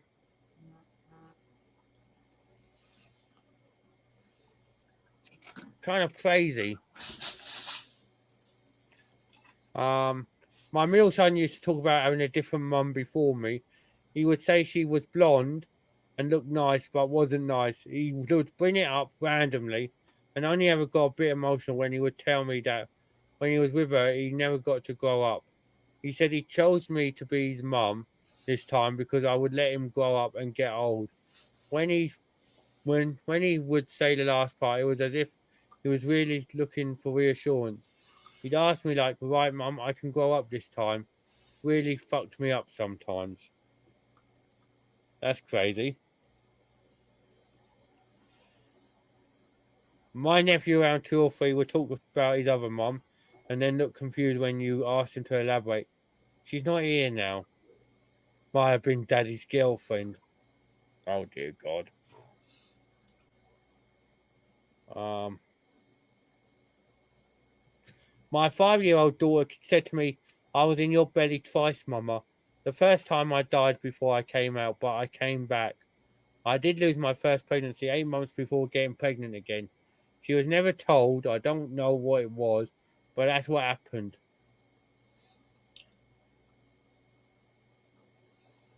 Now that one's crazy. Yeah, that one's spooky.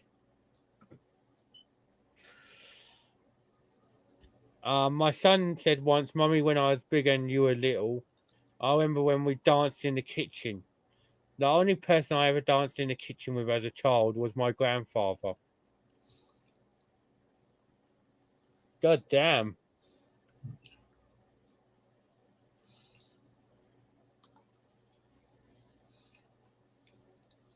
Um,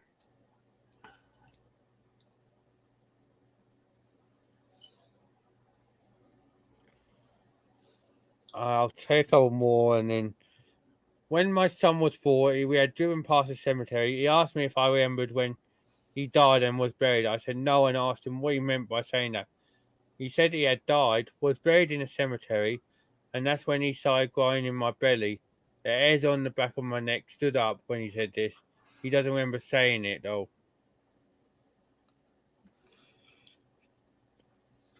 Dang. Um, when my nephew was about 3 or 4, my sister said he was throwing a tantrum in the car while he was in his car seat and yelled at her randomly. I waited 100 years to be born.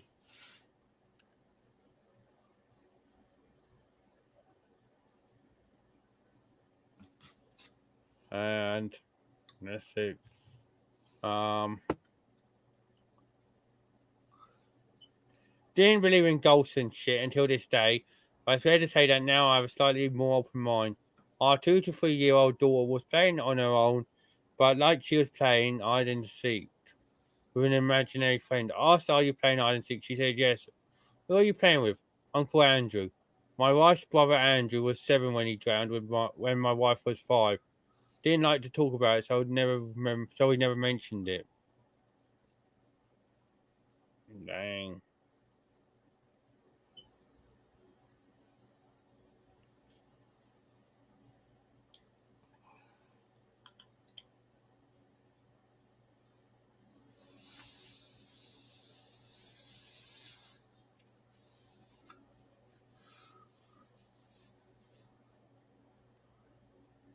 There you go. My little brother was born just after 9/11. When he was a toddler one time, he went on about how he used to work in a tall building and wore a suit and tie. Freaked my parents out.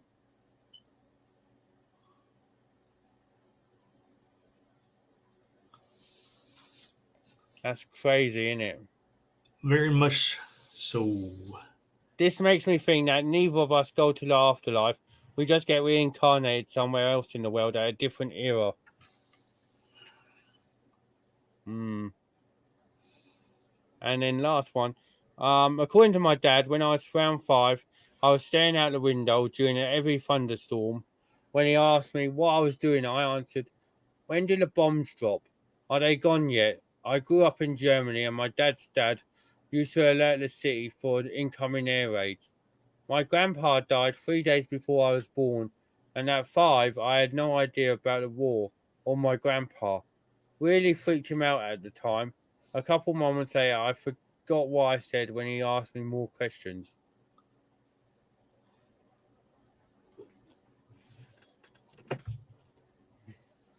I think it's safe to say that past lives people are really a thing.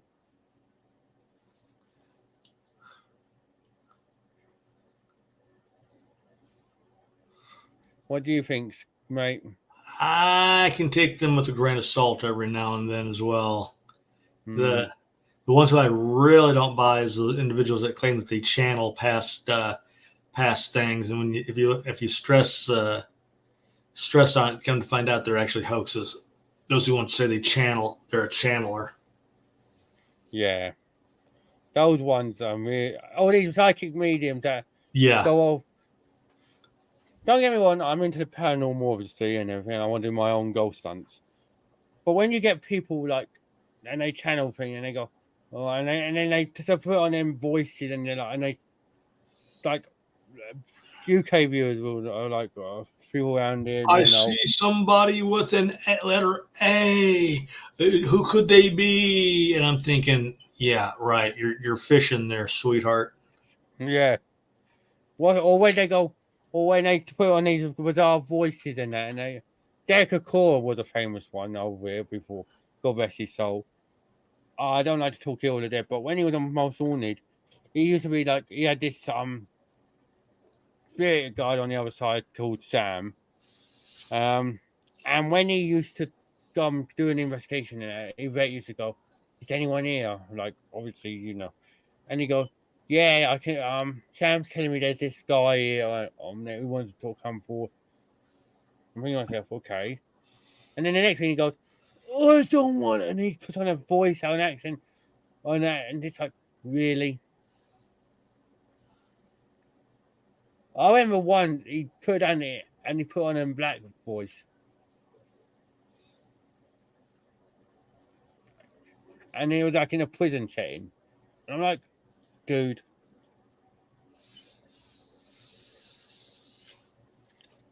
He's like, they called me, and then it was like, and he said it like that, and it's like, oh my god.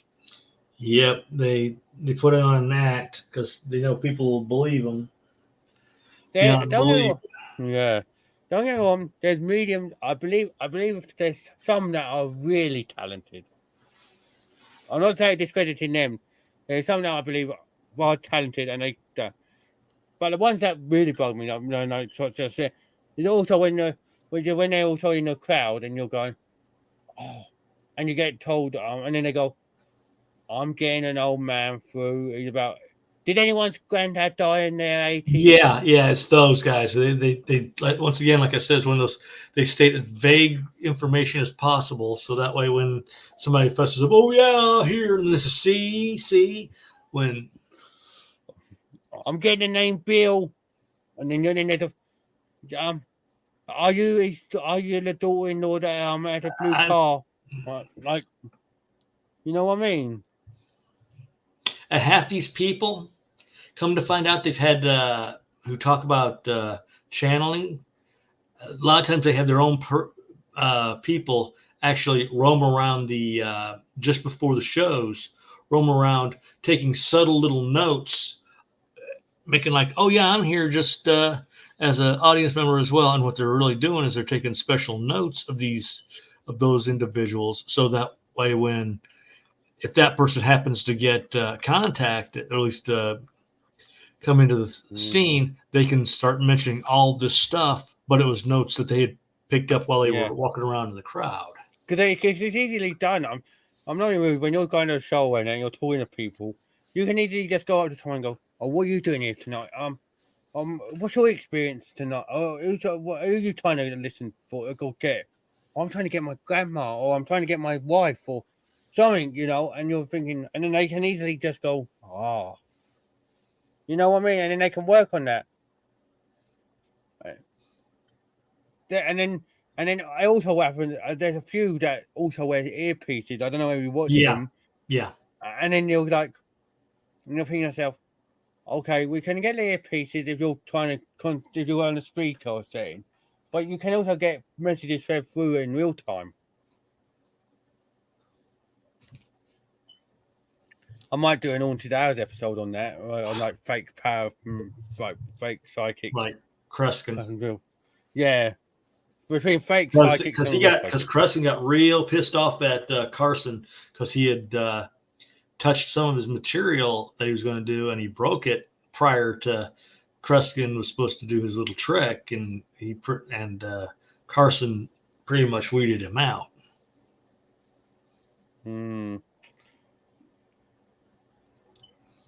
Yeah, I'm going to do what I think that might be a good one: fake psychics versus real psychics. Like I said, because I'm not discrediting the real ones on there, but these fake ones that just do it for a quick buck or something. And that it's like there's so many like in the world that just fly and they just want a quick buck, or they just want to get like recognition and that.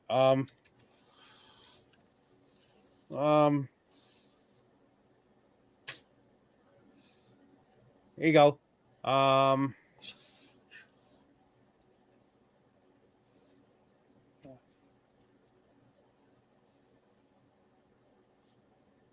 Someone put it, this is our psychics basically scammers, and then someone put it this a year ago. My ex-wife was a psychic of quite someone known locally. I learned that she literally just said what came into her head. That brought a few issues, like the time she told a lady that spirit told her that her husband of 20 years was cheating. After this, their marriage split. She then found out he wasn't cheating. It also gave her a great manipulative power over her clients, and this also caused all sorts of poisonous mayhem. I spent a lot of time walking in the psychic circles, and yeah, sometimes I hit a button, but I'm convinced that it's a lucky guess. So yeah, like I said, I'm going to do a dumb episode on that. Might do that tomorrow, well, later. But yeah, but that would be an interesting one because, like we just saying, they just pick question and then hopefully it just sticks. And yeah, not a good thing when it just sticks. Like they just heard about a marriage that ended and they weren't even cheating. And some of these people, I'm not these people, are so. But they want to believe it so much that they just be like, "Oh, it must be true." You said it. I just got, and they go on with that, and they go, "Oh, you won't believe what I heard. What's that, love? I got a message from my mum. She said that you've been cheating on me for the last. Oh, I've not been cheating. I don't." Oh. And then it starts an argument, and then you go, "Oh, they're calling my mum a liar," and then you see how it gets escalated. Obviously, like I said, I'll go into it, and then we'll see some of the bizarre ones later. But this is what I'm going to propose to a lot of people out there who want to buy this horoscope garbage. And that's pretty much what I'm going to call it. Instead of reading it at the beginning of your day, read it at the end of your day. Because a lot of times, if you read it at the beginning of the day and things happen to crop up, you're going to think, "Oh boy, they predicted it." Because 2-to-1, just seeing patterns is not being psychic. Because I can definitely say, because I used to, just for shits and giggles, read my horoscope when I had gotten the TV guide.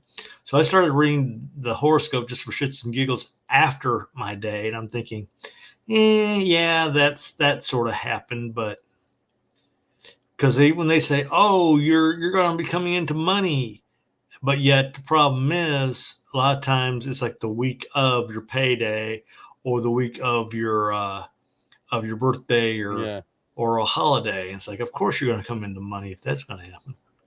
And I think that I've also with horoscopes, this used to be someone my mum used to read them as well, but this was the thing with them.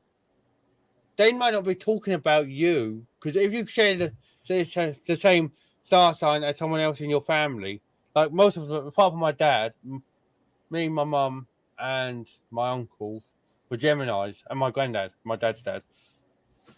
And my auntie was a Gemini as well. See? But when you're reading it and you're reading, "Oh, Gemini, you'll be getting on with an Aquarius or whatever. You'll find a relationship circles entwined with a Cancer or whatever." And it doesn't happen to you. You eventually get down and but they might not be talking about you. They might be talking about someone else you know. That's the sad thing about my family is, granted, we've got people in the same birth month, but their zodiac sign is totally different. Because that's the way it is with me and my sisters. Even though we're in both January, hers is a different zodiac than my own. Yeah, but it's like I was saying, how many times do you read it and then you go and then it says that, and you're instantly thinking, "Oh, that's me. Oh, what's going to happen to me?" And then you go, "That never happened to me." And then you get a phone call from someone who has the same horoscope as you in the family and go, "Oh, boy, I came into money earlier. Did you know I won about $5,000 on the lotto?" And you're thinking to yourself, "Oh, I remember my aunt." And then you're thinking to yourself, then that's what I'm saying. These horoscopes kind of, yeah. And then even 9 times out of 10, like I said, you think it's, they might even be talking about family. Could be talking about anyone you know. Could be a friend as well. And someone who you don't even know, and then you just and they don't even probably believe in horoscopes. Something happens to them, and then boom. But yeah, I'll talk about that on horoscopes and all that on Secrets of the Stars, because I think that's zodiacs have been linked with a certain I think some ancient civilization believed in horoscopes a lot. I think it's the Egyptians. Could be wrong, but I'll have a look on that. But definitely later we'll talk about fake and real psychic mediums. Because for every 2 or 3 good ones, there's one that ruins that circle with a bad experience. So look out for that one. Obviously, I'll be on again with some gameplay as well later. Probably do some City Skylines or even Denizen. I don't know yet. I'll probably go back to doing what I've been doing lately, is bitching and complaining about GTA.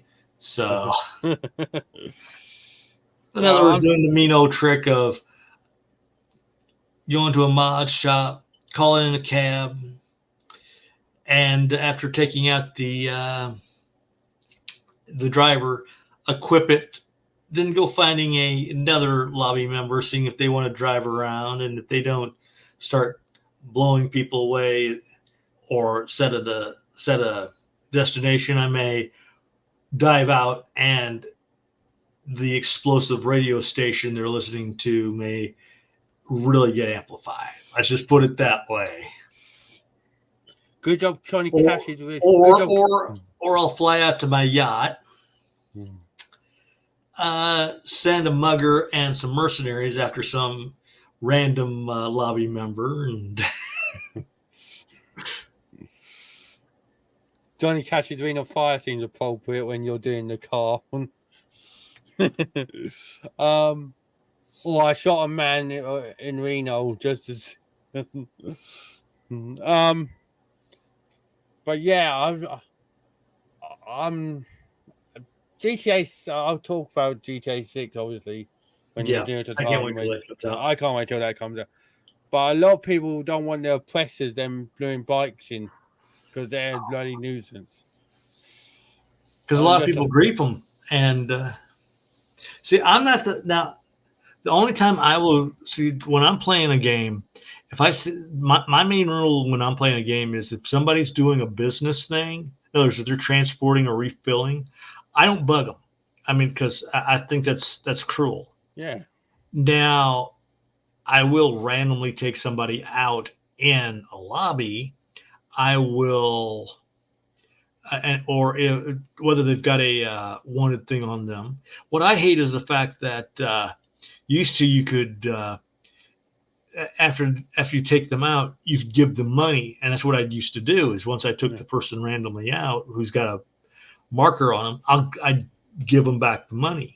But they've taken that little that option out. Yeah. A lot of people do an invite only session now because they say it's so ridiculous, and I agree. I done played GTA a couple of days ago just to get back in the swing, and that and I needed to do and I forgot I was in a public lobby, so obviously I've gone up to my business, and luckily I never done anything, but I was on my way up to my arcade business. I get out, just about get outside the thing, and I get blown up. Mm-hmm. And the person's staying outside for about 10-15 minutes just to see if I come back out when I've gone into my arcade. And I'm like, why are you waiting? And I obviously wanted to wait to see if I come out and everything. But I'm thinking to myself, like you, why take people out when they're doing businesses? That's called griefing, and that's all they know how to do is grief. Yeah. Not being disrespectful, there's people in this out there that are lovely. They'll be like, do you want to help with the businesses and that, or do you want to help with the ice? And they won't do any, but 9 times out of 10, you won't find them people in your lobby. No, you always get little arseholes, or you get the ones that don't or whenever you join it, the next thing you see is someone's activated a ghost organization, and you know instantly that this is a bad lobby because you first as soon as you load in, you'll see such and such has done ghost organization, and you think, oh, it's here we go.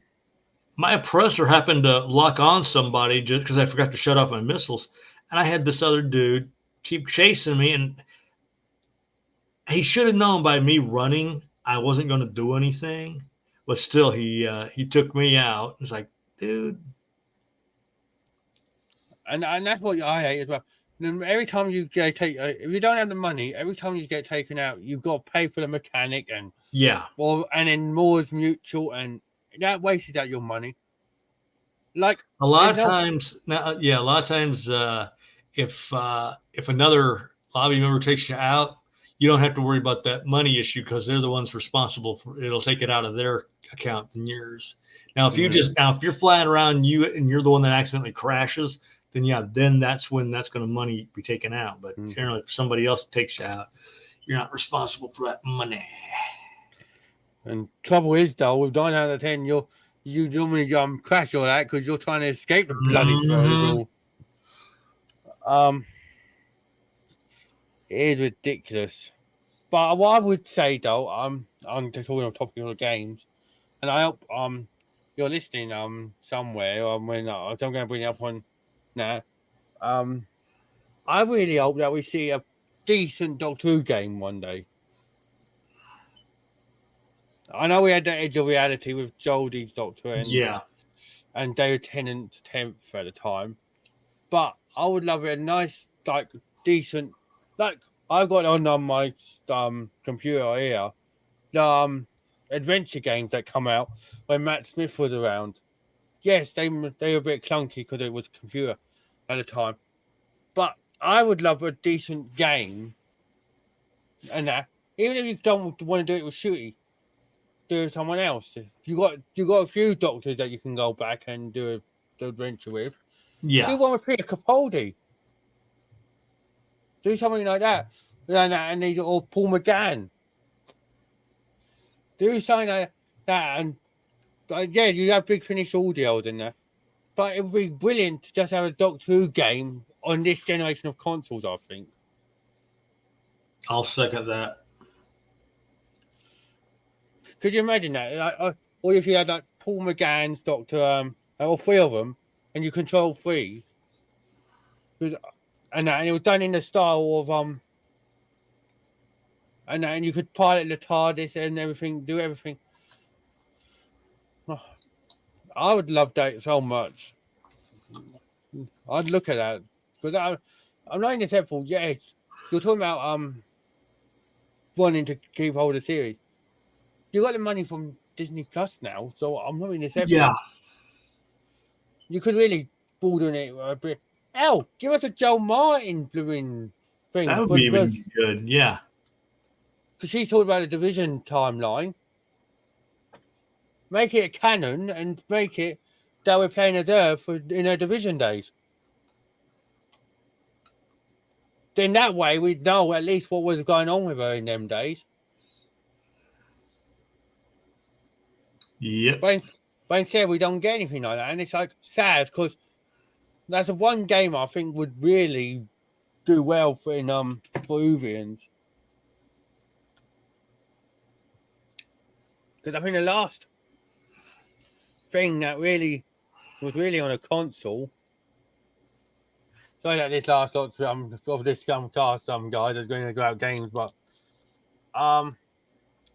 this is technically alternate reality because it's an alternate reality.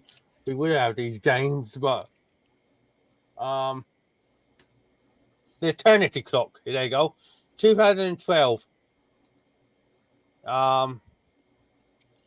It was based upon the Doctor, and it was intended to be the first of a series, but the sequels were put on hold.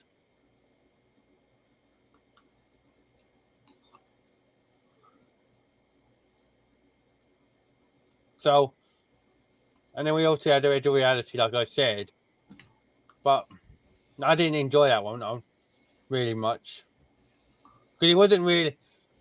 Yeah, you were doing Doctor Who, but you weren't the Doctor. Yeah, that's true. And that, but give us that BBC. Come on, I'd be down for that. Hell, I'm surprised no one's done doing try to take do like a fan one at this stage. Hell, if you done a fan made one, dang, I would favor. It's like one of my favorite games of all time. I would love remastered is Getaway, the Getaway, and that. But we won't get that. But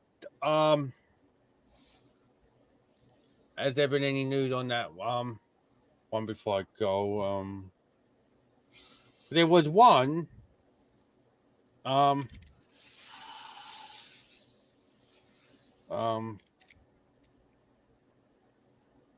For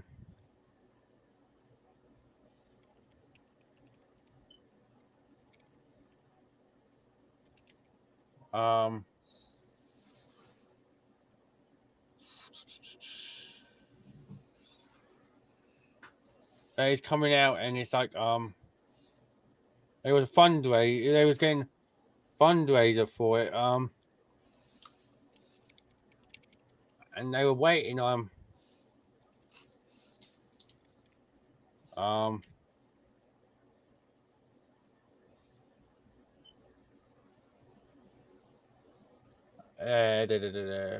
was it called? Oh, that's it. Ends. That looks in like a quality game. Kickstarter, here you go. They needed 10,000, and it got it. It's got RPG elements, but set in London, and it looks amazing. They're aiming to get it out next year. Yeah, December next year.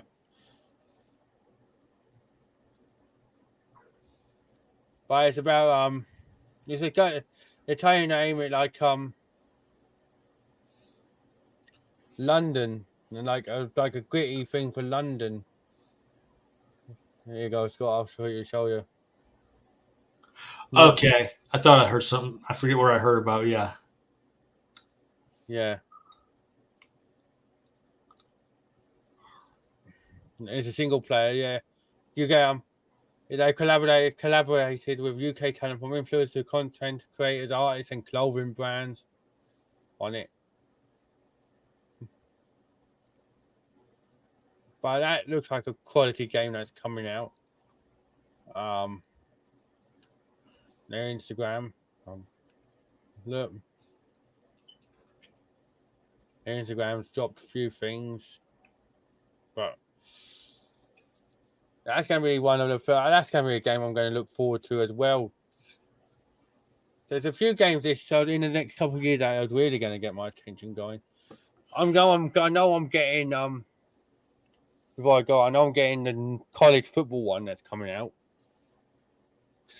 next month, one in July, and that's going to be really good. There's the other one, and a couple of others I think are coming out. Yeah, but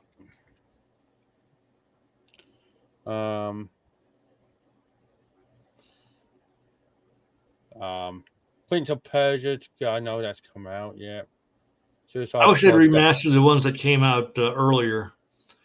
The Sands of Time and all those I would love to see again. Yeah. I'd love to see somebody remaster Blood Rain, give us a new Blood Rain game. Oh, I'd love that. Yes.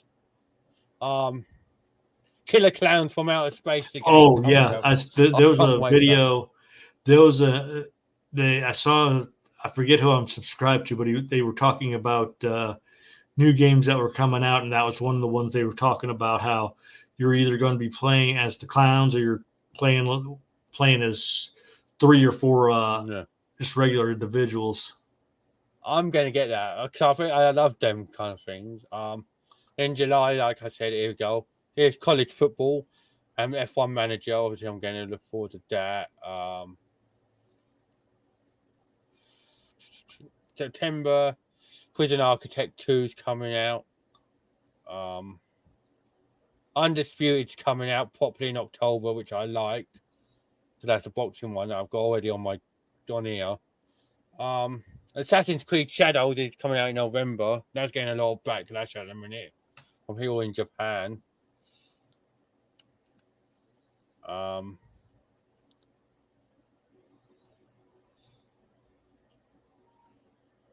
know what I would love to see remastered. Silent Hill, that's coming out.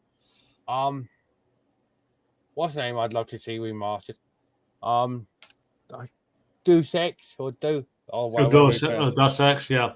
I played one of those games in the past, and I just wasn't as thrilled as I thought I would be. I've got one on my system at the minute, and I'm planning on doing it, but what was it I got? But I at least played it, and it's like, it's okay. It wasn't as grand. It wasn't as grand as I thought it was going to be. I got Mankind Divided. But I've also got Circus Electric, which I'm looking forward to installing when I get a chance, when I'm finished on the others. And that's about no, I don't want to we go to the store. That's an RPG about Circus Electric is part story driven RPG, part tactics, part circus management, and it's about when everyday Londoners mysteriously turn into vicious killers. Only the show's talented performers possess the skills necessary to save the city. It's an indie game, but it's like those kind of games sometimes from indie developers are kind of fun.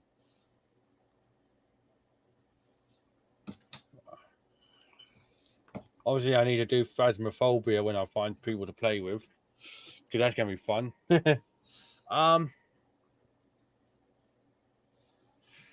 Kerbal Space Program, got to think about doing that at some stage. But yeah, I'm gonna, like I say, I'm gonna probably do City Skylines later on, before we talk about that on Haunted Ad about the fake and the sidekicks. Then again, I might do like I said, Denizen, do that with Real World Sim. That's a fun game. Doing my pizza shop job. On there to pay the bills. But whatever I choose, you'll see it anyway, guys. Obviously, thanks to Scott for coming back on. Obviously, you'll have a bit to say later when we talk about the sidekicks of the world in the day, won't you, mate? But yeah, I can get on. I can get in that fraud. I mean that act. Yeah. No comment. I'm not dissing anyone. Sorry, officer. But yeah, thank you all for watching. Thanks again to Jamie for subscribing. If you do like what we've talked about, please hit that like button and subscribe if you haven't already. I'd appreciate it. I'm aiming, like I said, I'm aiming for 100 subs by the end of the year. Although I got a target by one of my programs saying that by August I should be aiming for 160 subs. Shoot for small, and then that way when it happens, bigger you'll be on your way. Exactly. And that's why I'm aiming for 100 by the end of the year. I'm not even by August, 160 seems like, like you're going, at least if I say by the end of the year, instead of time, and I've got 43 as it stands. So hopefully, and I said, like I said, I'd be happy with after 100. If no one else wants to join after 100, I don't mind not, but 100 is just my target. Because I know every time I do the old 3-Eye Vision thing at Tuesday, I always make certain I play everybody's little promo I've got set up. So, but I always wait until the feature button comes up before I do that. So yeah. So every time you see your name posted, like, oh, Scott's promoing. Said he mentioned me on Facebook. It's because that's when that little narrow margin of a feature comes on. So. That's only that brief window. Yeah. Funny how we've gone into a whole circle with brief windows, and we were talking about time slips earlier. I just wish the one thing I wish they do on the iVlog is they give you a countdown to how long you got your feature for. Because just 1 minute, boom, you're there featured, and a lot of times it's just like 10, 15 minutes later, it's like, oh, it's over and done with. Like almost between like 3 or 4 songs. That's the only thing I hate about. That's what I mean. I respect what they've done on there, but it would be like if they had a countdown for us, or they said you've done or like a cool down thing, or something at least. Because we're going there for I'm not rude, I'm not saying you do, but people could be doing it and then we like going for like 3-4 hours or whatever, and we forget that they've even done it. Go to do it, get it done, and then they go and they're like, have I done it? And then they're like, and then it's to do on, then they don't know, do they? So yeah, if you're listening to Third Eye, there's a feature you can put in, cool down, or something along them effects. Yeah, like I said, I'm aiming for 100 subs, everyone, by the end of the year. So if you enjoyed what you've done, please hit that subscribe button. I'd appreciate it. Like I said, give me thing, because like the camera doesn't want to focus on me now. Because I wipe my lens down. I just noticed my lens is a bit blurry. But yeah, like I say, every end of every thing I do, I've always wanted to do this, but obviously I've not had the confidence to do it. Like I said, Scott and say, I'm part of the Real Ruben's Castle one with Joel, and Matrix Law 212. Right, and that was the only confidence I really had doing stuff like that. But I thought to myself, I want if he can do his passions, then why can't I? You know. And this is obviously one of my passions. And Joel, if you're going to watch, please hurry up and get on this so we can do your Bermuda Triangle or something. I'm trying to hold it off as long as possible for him, but he wants to do his gaming. I said to him the other day, I said, "Can you come on and do a show?"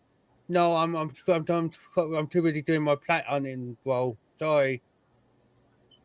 I'm like, okay, I'm trying. Yeah. Don't get me wrong. I respect Joe and everything, but sometimes just take a 5-minute break or something. Yeah. But then he goes, and then again, when you do talk to him, and he goes, "Oh, I've got a massive headache or something, or I'm not feeling too good." Obviously, you're gaming like trying to get this record. No dissing, Joel, but I'm just saying, you need to take a break, mate. Because otherwise, that TV is going to go up quicker than you think.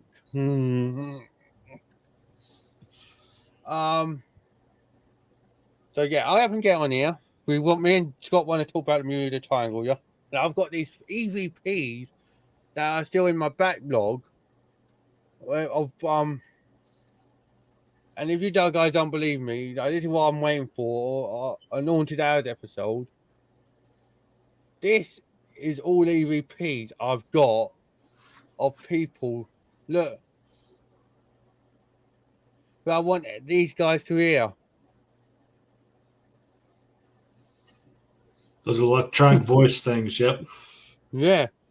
And obviously I want not only do I want your opinion, mate, but I also want Joe's opinion, because he said that he would there's something that he would be interested in. And obviously try and get him going. I'll let you try and talk to him, mate, for me sometimes. Yeah, but like I said, going back on the topic again. Love and respect to you all. Like I said, this is what I've always wanted to do. So hopefully you can come along this journey with me. I'd appreciate it all if you did. Obviously having dyspraxia has don't give me great confidence in my life. And obviously I don't have the confidence sometimes as like I really should, but I'm slowly getting there now where I can get confidence. But now, if a friendly, engaging community came along with the ride, with me, so if you do enjoy what I'm talking about, please hit that subscribe button, share it if you want to, comment, like all that good stuff. I'll be, like I say, I'll be back on again later today because with some gaming, and obviously Haunted Hours is going to come with the medium talk. So you'll hear some interesting topics in that. And I might, and then on Monday I've got a special one talk coming out for actually, I'm going to keep it a surprise, but it's a really good topic, I think. No, it's not the Bermuda Triangle. If anyone's going to talk about that again, I'm going to be talking about a triangle, yes, but it's not the Bermuda one. It's about the one in Massachusetts, the Bridgewater Triangle. So that's going to just warm us up for the Bermuda Triangle, hopefully. So thank you everyone again, and have a good night, good evening, good morning, good afternoon, whenever you're watching this. Thanks again to Scott. Go and subscribe to him on his YouTube channel if you want. That will be as you see right here, that will be the name. Yes. And I am working on a project myself, and I don't know if it'll be posted to my main channel or I'll be creating a different channel for it. But when I do finally post it, the paranormal nipple, Ripple guy will know about it, and so will Joe and everybody else on my Facebook and all that. So, like I said, I don't know yet if I'm going to do it on my main page or I'm going to create a special page for it, but it's very unique. That's all I'm going to say. And no, guys, it's not GTA strippers. No. Sorry, I saved those for. I've saved that for my channel, myself. Yeah. So take care, everyone. Have a good night, like I said, and see you later. Love and respect to you all. Bye bye.